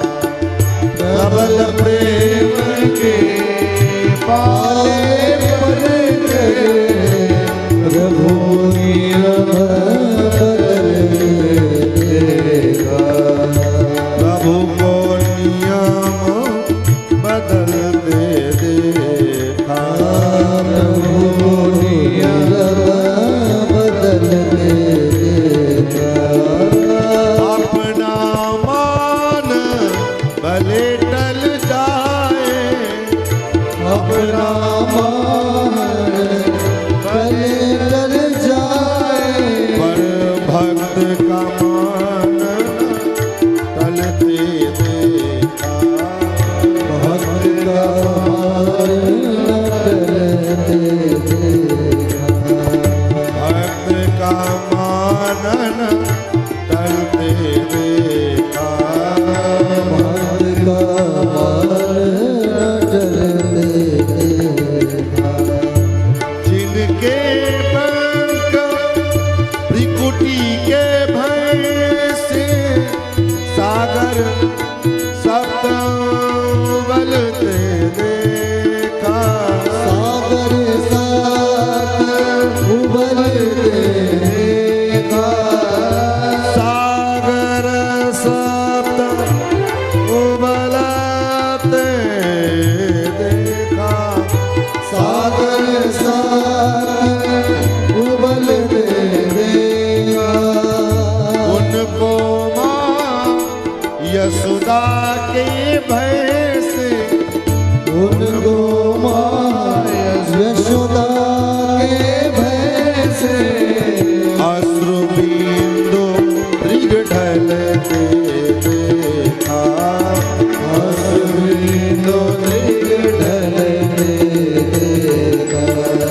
प्रबल प्रेम के पाले पड़ कर, प्रबल प्रेम के पाले पर कर प्रभु को नियम बदलते देखा। प्रभु को नियम बदलते देखा। प्रभु को नियम बदलते देखा। प्रभु को नियम बदलते देखा। भगवान का ये सिद्धांत है, अपना मान भले टल जाए, निज भक्त का मान न टलते देखा। अपनी प्रतिज्ञा भले छूट जाए, लेकिन भक्त की प्रतिज्ञा नहीं छूटनी चाहिए। इसलिए तो गीता में भगवान ने अर्जुन से कहा, अर्जुन तुम प्रतिज्ञा करो। क्या? कौन्तेय प्रतिजानीह न मे भक्तः प्रणश्यति। ये कौन्तेय, तुम प्रतिज्ञा करो कि मेरे भक्त का कोई नाश नहीं होगा। अर्जुन ने कहा महाराज भक्त आपका है तो प्रतिज्ञा आप करो, हम काहे को करें? भक्त आपके हैं, आप प्रतिज्ञा करो, हम काहे को प्रतिज्ञा करें? भगवान कहते हैं इसलिए तुम प्रतिज्ञा करो क्योंकि मेरी प्रतिज्ञा छूट जाती है, और तुम प्रतिज्ञा कर लोगे तो तुम्हारी प्रतिज्ञा की जिम्मेवारी हमारी होगी। क्योंकि मेरे सामने विडंबना होती है कि मुझसे कोई बड़ियार भक्त मेरे प्रतिज्ञा के विरुद्ध कोई प्रतिज्ञा कर ले तो मुझे अपनी प्रतिज्ञा छोड़नी पड़ेगी। और तुम प्रतिज्ञा कर लो, भक्त की प्रतिज्ञा का मैं सदा सर्वदा पालन करता हूं। ऐसे पितामह भीष्म भगवान के दिव्य रास स्वरूप का चिंतन करते हुए और भगवान के धाम को पधारे। महाप्रयाण किया पितामह है। आकाश से देवताओं ने पुष्प वृष्टि की, जय जयकार किया। कृष्ण एवं भगवती मनोवाकृष्टवृत्तिभिः आत्मान्यात्मानमावेश्य सोन्दस्वासोपारम्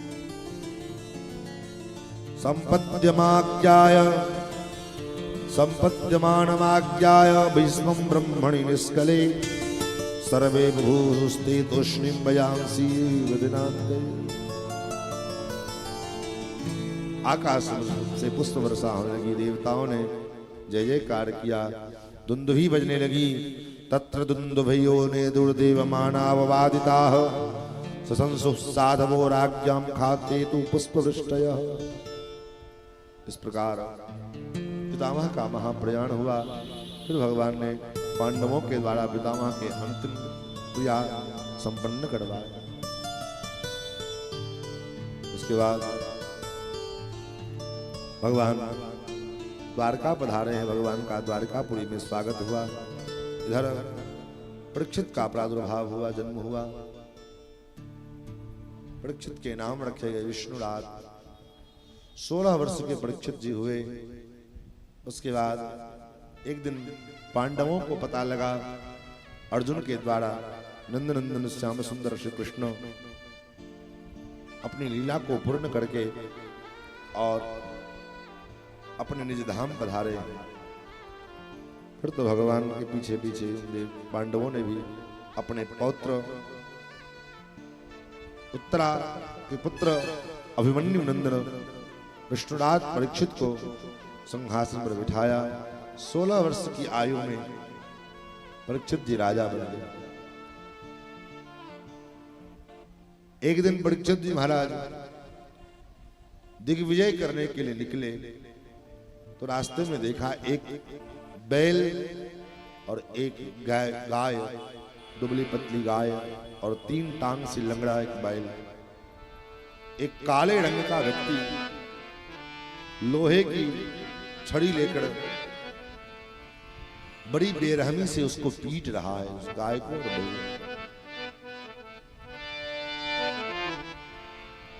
महाराज परीक्षित को बड़ा क्रोध आया। धनुष्मान लेकर के उसका वध करने चले। तब तक चरणों में गिर पड़ा, महाराज मुझे क्षमा कर दो। कौन हो तुम? महाराज मैं कलयुग हूं। मेरे राज्य में तुम क्या कर रहे हो?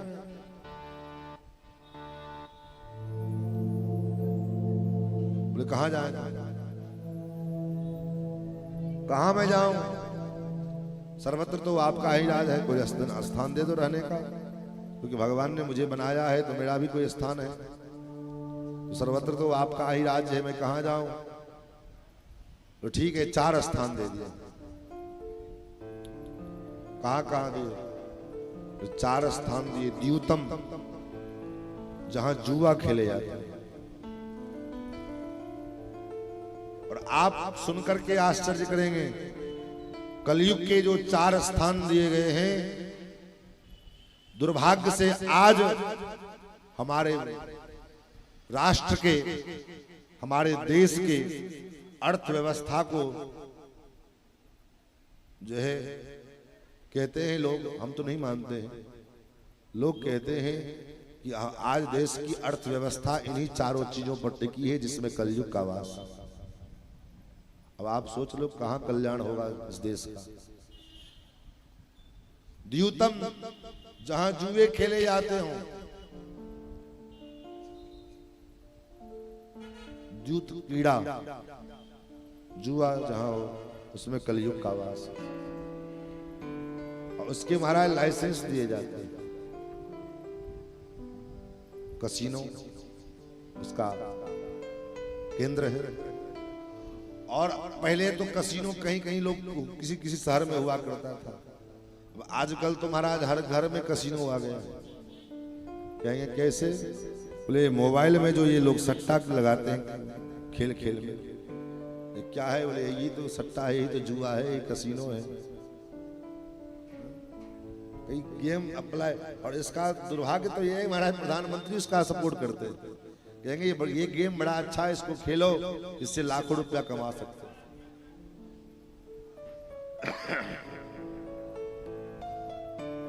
यथा राजा तथा प्रजा, जहां के राजा जैसा हो प्रजा भी वैसे हो। कम से कम राजा को तो इससे परहेज करना चाहिए, भाई तुम्हारा गेम है, तुम प्रचार करो उसको, इससे हमको वंचित रखो, दूर रखो। लेकिन राजा भी उसी प्रचार में लगे हुए। पहला नंबर द्यूत। दूसरा है पानम, मदरा पान।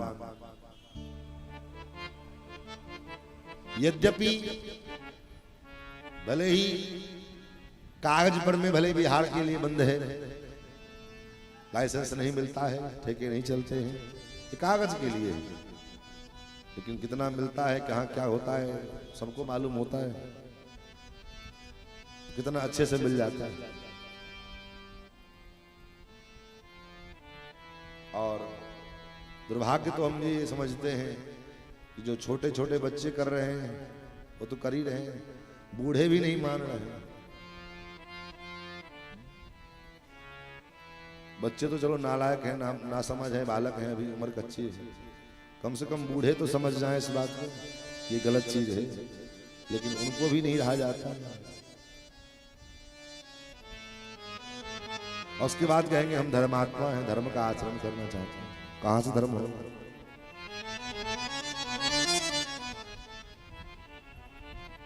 तीसरा है स्त्रिय सूना, वेश्यावृत्ति, अंग व्यापार जहां करते हैं स्त्रियां, ऐसे जगह पर में तुम निवास करो। और चौथा, जहां अपने जीव के लिए, जिह्वा की स्वाद के लिए पशुओं की निर्मम हत्या की जाती है, उस जगह पर में तुम निवास करो। महाराज होली आएगी तो रंग से होली नहीं होता, रंगों का त्योहार होली है, लेकिन रंग का मतलब नहीं होता। जब तक हड्डी न टूटे और बोतल न टूटे तब तक कोई पर्व आज के समय में हम हिंदुओं के लिए होता ही नहीं। और चले हम देश को हिंदू राष्ट्र बनाने के लिए, नाक दरड़ के मर जाओगे, हिंदू राष्ट्र बन जाएगा तो कर भी क्या हो जाएगा उससे। अच्छे अच्छे अपने को सभ्य के समाज का, सभ्य समाज में प्रतिष्ठित करने वाले लोग भी, और रात के समय जब 10 बजे के बाद उससे मिलो तो पता चल जाएगा वो कितने बड़े सभ्य हैं। अच्छे अच्छे सभ्य अपने को सभ्य मानते हैं, जो समाज को अपने को मार्गदर्शक बताते हैं कि हम समाज के पथ प्रदर्शक हैं, मार्गदर्शक हैं, लेकिन ऐसे व्यक्ति से भी 10 बजे रात के बाद मिलोगे तो महाराज वो भी जय श्री राम मिलेंगे। और यही तो हाल है हमारे समाज का। वो बनते समाज के सुधारक, वो मिलेंगे समाज के ठेकेदार, वो मिलेंगे जो है धर्म के ठेकेदार। अरे भाई तू पहले खुद की ठेकेदारी कर ले, अपने सुधर जा, देश को बाद में सुधारना, अपने को बाद में सुधारना, समाज को बाद में सुधारना, पहले खुद तो समझ जा। ये विडंबना है हमारे सनातन धर्म, जिससे राष्ट्र का निर्माण, जिसके द्वारा राष्ट्र के निर्माण की कल्पना करनी चाहिए, की जाती है, ऐसे लोग भी महाराज राष्ट्र को गर्त में ले जाने के लिए 24 घंटे तैयार रहते हैं और कहते हैं भारत है, हिंदुस्तान है, यहाँ इसका कुछ नहीं होने वाला, कल कहां से होगा। ये वो देश रहा जिस देश में सोने चांदी, इतिहास प्रमाण है, शास्त्र प्रमाण है।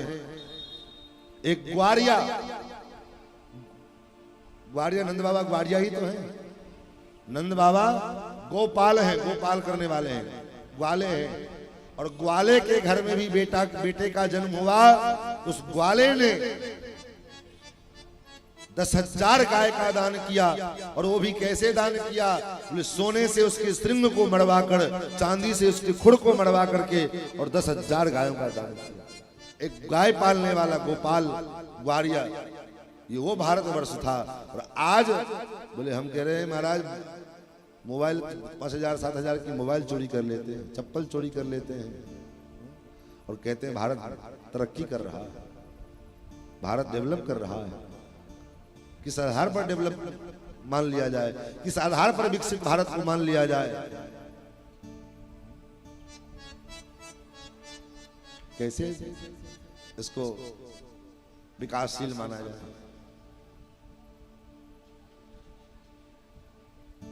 ये 4 स्थान कलयुग के लिए दिए गए। 5वां स्थान स्वर्ण में दिया गया, जहां स्वर्ण में निवास करा। लेकिन कैसे स्वर्ण में? स्वर्ण में तो भगवान का भी वास है। भगवान स्वयं कहते हैं धातु नामस्मि कांचन, धातुओं में मैं सोना हूं। लेकिन तो किस प्रकार के स्वर्ण में? बोले अन्याय से उपार्जित किए गए जो धन है, उस धन के द्वारा लिए गए स्वर्ण में कलयुग का वास होता है। और वो धन, वो स्वर्ण कभी आपको सुख नहीं दे सकता। 5 स्थान कलयुग के निर्धारित किए। उसके बाद महाराज एक दिन महाराज परीक्षित स्वयं शिकार करने के लिए गए। जरासंध का मुकुट था, उसको पहन करके गए शिकार करने के लिए। कलयुग को मौका मिल गया, कलयुग मस्तक पर आके बैठ गया। अब विचार करो, कलयुग अगर परीक्षित जैसे दिव्यात्मा का, महात्मा का मन बिगाड़ सकता है, तो हमारा आपका मन बिगाड़ रहा है तो कौन बड़ी बात है?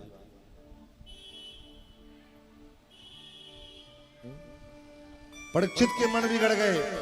जो परीक्षित रोज संतों की सेवा किया करते थे, आज उन्हीं परीक्षित के द्वारा कलयुग के प्रभाव के कारण समीक महर्षि का अपमान हो गया। किस कारण से? बोले मस्तक पर कलयुग सवार था और समीक महर्षि का अपमान करके चले आए। श्रृंगी महर्षि ने, समीक महर्षि के पुत्र श्रृंगी ने श्राप दिया है, कौशिक्याप उपस्पृश्य वाग वज्र विसर्जः इति लंघित मर्यादम तक्षक सप्तमे हनि। जिस राजा ने यह कर्म किया है, आज के 7वें दिन उस राजा को तक्षक नाग डसेगा और वो मरेगा। परीक्षित को पता लगा। परीक्षित जी ने तुरंत उसका कोई प्रत्युत्तर नहीं दिया। ये लोग कहते हैं राजतंत्र में शोषण होता था। भारत की राजतंत्र की ये परंपरा थी कि एक ऋषि ने चक्रवर्ती सम्राट को श्राप दे दिया और चक्रवर्ती सम्राट ने सहर्ष स्वीकार कर लिया। आज लोकतंत्र में महाराज अगर थोड़ा सा खिलाफ बोल दो तो लाठी से पीछे बात नहीं होगी। बड़े बड़े चाहे धर्माचार्य हो चाहे कोई, बड़े बड़े धर्माचार्य चुपचाप बैठे बेचारे क्या करेंगे, बोल नहीं सकते। बोले तो या तो जेल जाए या तो फिर उनके ऊपर देशद्रोह का मुकदमा लग जाए, या तो फिर कहेंगे देशद्रोही है। सरकार के विरुद्ध कुछ बोल दो देशद्रोह ही हो गया। भाई हमारे शंकराचार्य भगवान अगर ये कह रहे हैं जिस गाय के नाम पर, जिस राम के नाम पर तुमने सत्ता में आए, उस गाय को तुम राष्ट्रमाता क्यों नहीं घोषित करते हो?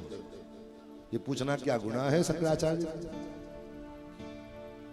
राष्ट्रमाता तो दूर की बात है, जिस राज्य में तुम जो पूर्ण बहुमत में सरकार में हुआ और महात्मा है, वहां पर मैं कम से कम आज महाराष्ट्र में सरकार ने गाय को राजमाता घोषित कर दिया, तुम क्यों नहीं कर पा रहे हो?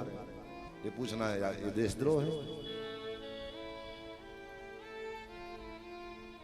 हमारे पूरी पीठ वाले शंकराचार्य महाराज बड़ी सुंदर बात की। संपूर्ण राम भक्तों के रक्तों से सर से लेकर पांव तक इनका जो है शरीर रंगा हुआ है, और उसके बाद भी आज 12 वर्ष 13 वर्ष होने जा रहे हैं और भारतवर्ष से गोवध समाप्त नहीं हो पाए। गोहत्या बंद नहीं पाई। विडंबना ये है, भारत जैसे देश में, एक देश मात्र जहां भारत, और आज भी लाखों की संख्या में रोज गो तस्करी होती है, रोज लाखों की संख्या में, एक दो नहीं, लाख लाख। यहाँ तुम्हारा एक दो पकड़ लेते हैं तो सोचते रहे पकड़ लिए, लाखों कट के रातों रात पैक सील पैक होकर के क्रॉस हो जाते हैं बॉर्डर, पता नहीं चलता। लेकिन ये पूछना एक शंकराचार्य का, एक धर्माचार्य का दायित्व है। लेकिन अगर वो बोल रहे हैं तो देश की जनता भी करे, तो देशद्रोही है, वो उटपटांग बोलते हैं। सरकार से सवाल पूछना ये उटपटांग बोलना। खैर राजनीति से हमको कोई लेना देना नहीं है। ये वो परंपरा राजतंत्र की रही। राम जी के, दशरथ जी के दरबार में जब दशरथ जी ने राम जी को युवराज बनाने के लिए तैयार हुए, पूरी प्रजा एक स्वर में राम जी को युवराज बनाने के लिए तैयार हुई। दशरथ जी ने पूछा भी, क्या मेरे शासन में कोई किसी प्रकार की कोई कमी हुई जो मेरे जीते जी आप लोग राम को युवराज बनाना चाहते हो? आखिर क्या कारण है?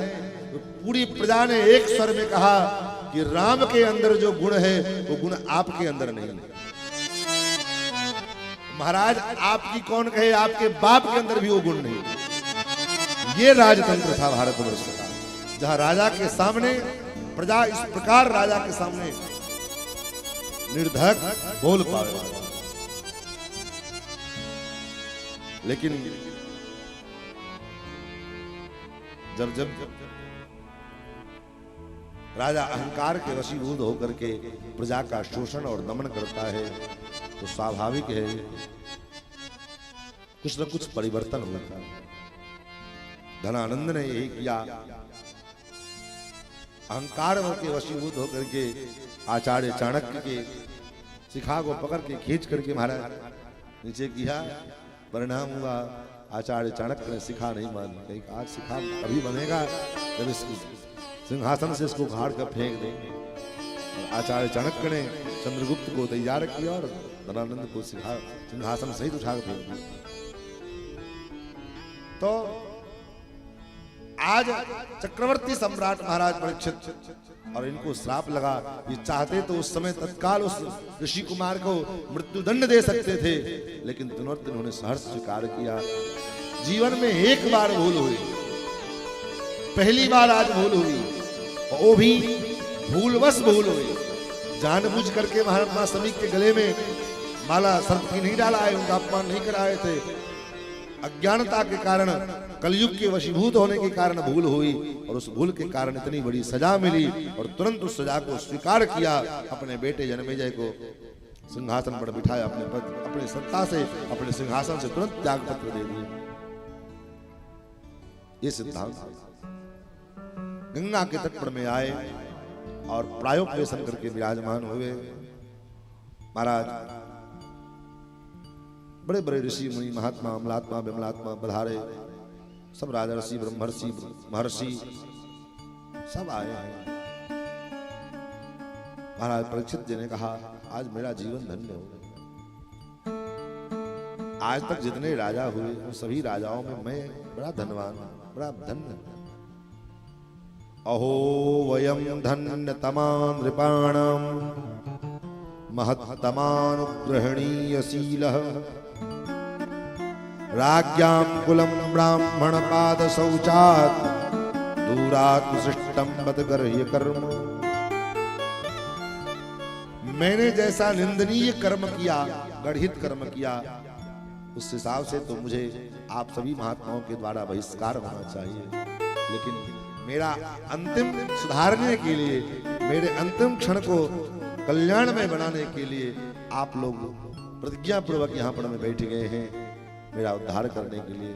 इससे बड़ा अधिक मेरा सौभाग्य और क्या हो सकता है। फिर तो उसी समय पर जो है सुखदेव जी महाराज का आगमन हुआ। श्री सुखदेव जी महाराज की सुखदेव जी से राजा परीक्षित ने प्रश्न किया, जो शीघ्र मरने वाले व्यक्ति का, जिसकी मृत्यु अत्यंत सन्निकट हो, मर्डर धर्मा हो, ऐसे व्यक्ति का क्या कर्तव्य है? अथवा 7वें दिन जिसकी मृत्यु होवे उसके लिए क्या करने योग्य है, क्या करना चाहिए? अब विचार करो, 7वें दिन हम सबको मरना है, क्योंकि 7वें दिन हमारे आपके पास है। रविवार, सोमवार, मंगलवार, बुधवार, गुरुवार, शुक्रवार और शनिवार, ये 7 ही दिन हमारे आपके पास हैं। 7 ही दिन में मरना, जीना, खाना पीना सब, हम सबको 7वें दिन मरना है। तो ऐसे 7वें दिन मरने वाले हम जीवों को क्या करना चाहिए, ये प्रश्न किया परीक्षित जी ने। सुखदेव जी कहते हैं, राजन बड़ा सुंदर प्रश्न है आपका। बरी यारे सते प्रश्न कृतो लोहितम नृपा आत्मविद सम्मत पुंसाम श्रोतव्यादुषी पड़ा। आपका प्रश्न बड़ा अच्छा है। और फिर सुखदेव जी ने बड़ा सुंदर उपदेश किया।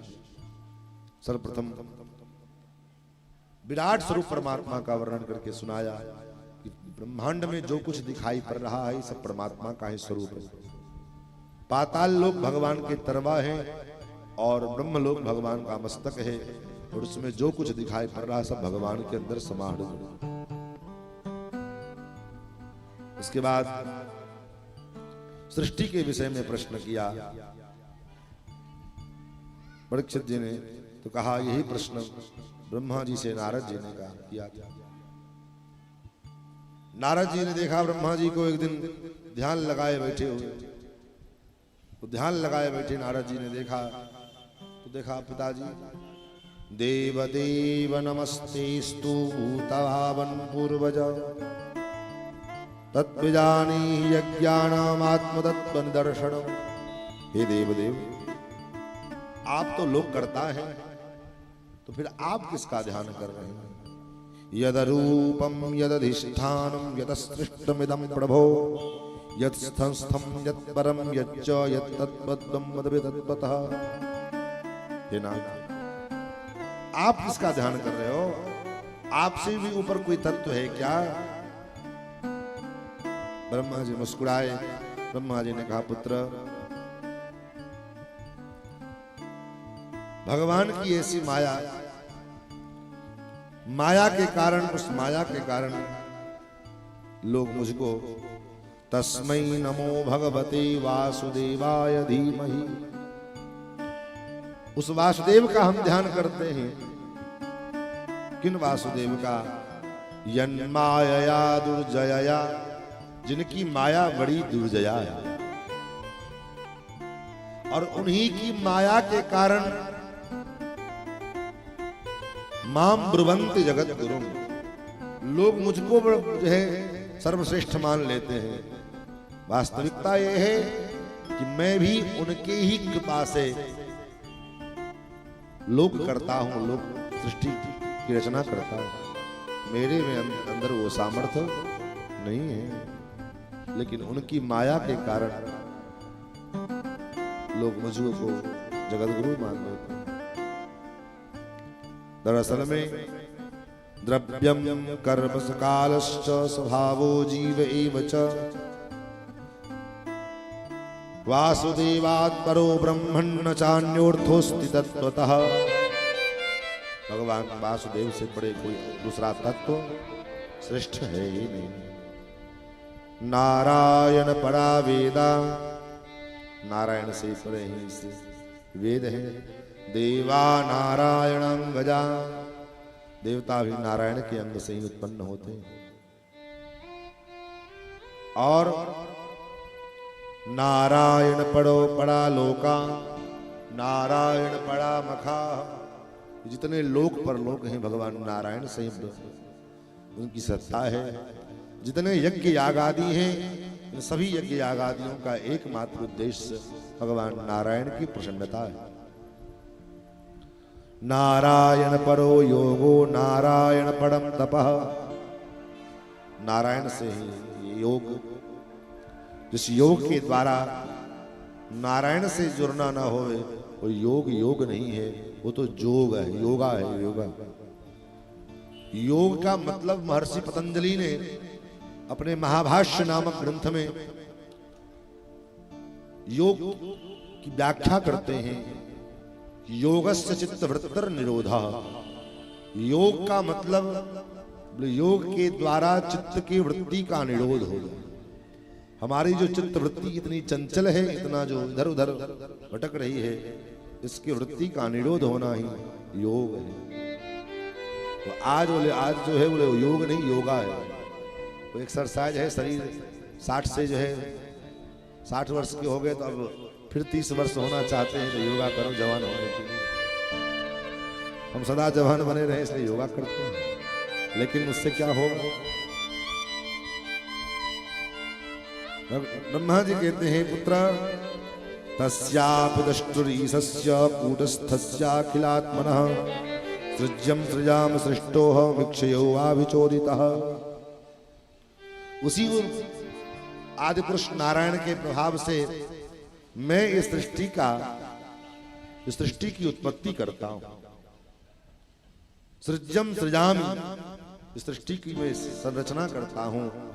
और सत्व रज तम, इन 3 प्रकार के गुणों से युक्त ये सृष्टि, जिसमें मेरे द्वारा सृष्टि की संरचना होती है और भगवान स्वयं एक रूप से विष्णु के रूप में प्रकट होकर के सृष्टि का पालन करते हैं, और वही परमात्मा शंकर के रूप में प्रकट होकर के सृष्टि का संहार करते हैं।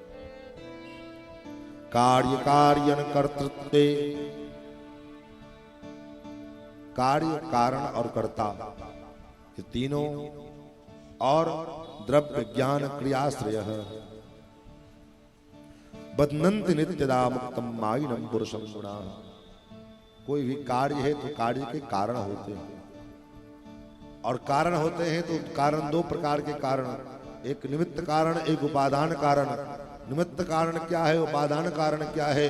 निमित्त कारण होते हैं जो करते हैं कर्ता, और उपादान कारण जिसके द्वारा होता है। जैसे मिट्टी का घड़ा बना तो घड़े में जो मिट्टी है वो निमित्त कारण है, और उपादान कारण कुम्हार है। कुम्हार उसको बनाता है। तो यहाँ ब्रह्मा जी कहना चाहते हैं, सृष्टि के निमित्त उपादान कारण परमात्मा ही हैं। उन्हीं की सत्य संकल्प से सब सृष्टि का संचालित होता है। महाराज इस प्रकार सृष्टि के, और फिर सुखदेव जी कहते, राजन ब्रह्मा जी ने चतुश्लोकी भागवत का जो उपदेश नारायण ने ब्रह्मा जी को किया, वह चतुश्लोकी भागवत का उपदेश ब्रह्मा जी ने नारद जी को किया है। अहमेवासमेवाग्रे नान्यत् यद सत्सत्परम पश्चादहम यदि तच्च योग शिष्येत सोऽस्म्यहम्। हृतेर्थम यत् प्रतीयेत न प्रतीयेत चात्मनि। अपने स्वरूप का वर्णन करके सुनाया। तो सृष्टि में कुछ भी नहीं था, तब अहम मैं था। एव आस अग्रे, जब कुछ नहीं रहेगा, जो कुछ दिख रहा है वो भी मैं ही हूं, और जब कुछ नहीं रहेगा तब भी योग शिष्येत सोऽस्म्यहम्। जो कुछ बचेगा वो शेष वो भी मैं ही रहूंगा, बाकी कुछ नहीं। ये मेरा स्वरूप है, मेरी माया का क्या स्वरूप है। हृतेर्थम यत् प्रतीयेत न प्रतीयेत चात्मनि। जहां कुछ नहीं है उसको कुछ अनुभव कराना, और जो वास्तविकता है उसको ढक देना, ये काम माया का है। संसार अपना नहीं है, संसार के संबंधी अपने नहीं है, लेकिन माया के कारण ये सब अपने लगते हैं। और भगवान जो हमारे हैं, भगवान हमारे अपने नहीं लगते हैं। क्यों? माया के कारण। उसके बाद विदुर जी ने भी ये प्रसंग मैत्रेय जी से पूछा, ये चर्चा सुनाई, और विदुर जी को मैत्रेय जी ने जो सृष्टि का वर्णन करके सुनाया है बड़े विस्तार से, इसकी चर्चा तो हम लोग कल के सत्र में करेंगे। आज के सत्र को यहीं पर में विश्राम। तो भगवान नाम संकीर्तन, और इसी प्रकार आप बढ़िया मन लगाकर के कथा में प्रवेश करें, कथा सुने, समय से पधारें। तो समय से आप पधारेंगे तो समय से कथा भी शुरू होगी, और कथा समय से फिर विराम भी ले लेगी। इसलिए आइए और दोबारा नाम का जय घोष भागवत जी की आरती। श्री सीतारामचंद्र भगवान की जय, श्री वृंदावन बिहारी लाल की जय, श्रीमद् भागवत महापुराण की जय, सप्ताह ज्ञान महायज्ञ की जय। नारायण नारायण नारायण नारायण नारायण नारायण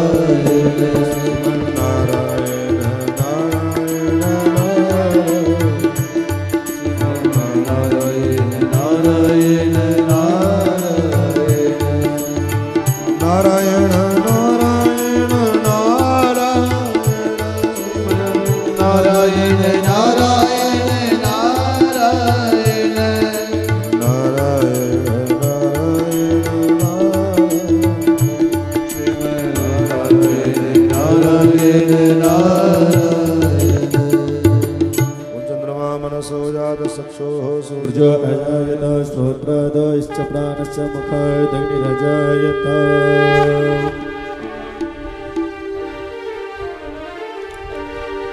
बांके बिहारी तेरी आरती गाऊं, बांके बिहारी तेरी आरती गाऊं, श्याम सुंदर तेरी आरती उतारूं, श्याम सुंदर तेरी आरती गाऊं, बांके बिहारी तेरी आरती गाऊं, बांके बिहारी तेरी आरती गाऊं, मोर मुकुट तेरे शीश पे सोहे, मोर मुकुट तेरे शीश पे सोए, प्यारी बंशी मेरो मन मोहे, प्यारी बंशी मेरो मन मोहे, देख छवि बलिहारी मैं जाऊं, देख छवि बलिहारी मैं जाऊं, श्याम सुंदर तेरी आरती उतारूं, बांके बिहारी तेरी आरती उतारूं, चरणों से निकली है गंगा प्यारी, चरणों से निकली है गंगा प्यारी, जिसने सारी दुनिया तारी, जिसने सारी दुनिया तारी, उन चरणों में शीश नवाऊं, उन चरणों में शीश झुकाऊं, बांके बिहारी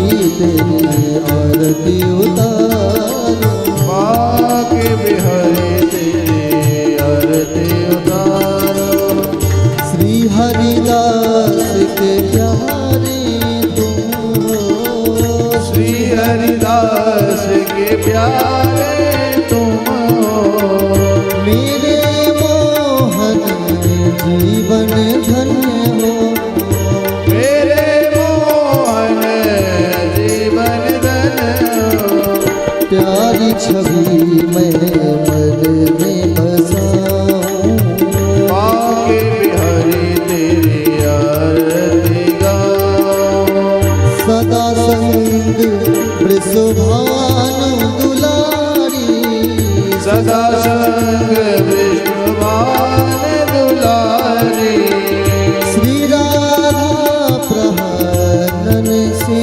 प्यारी, श्री राधा प्रहरन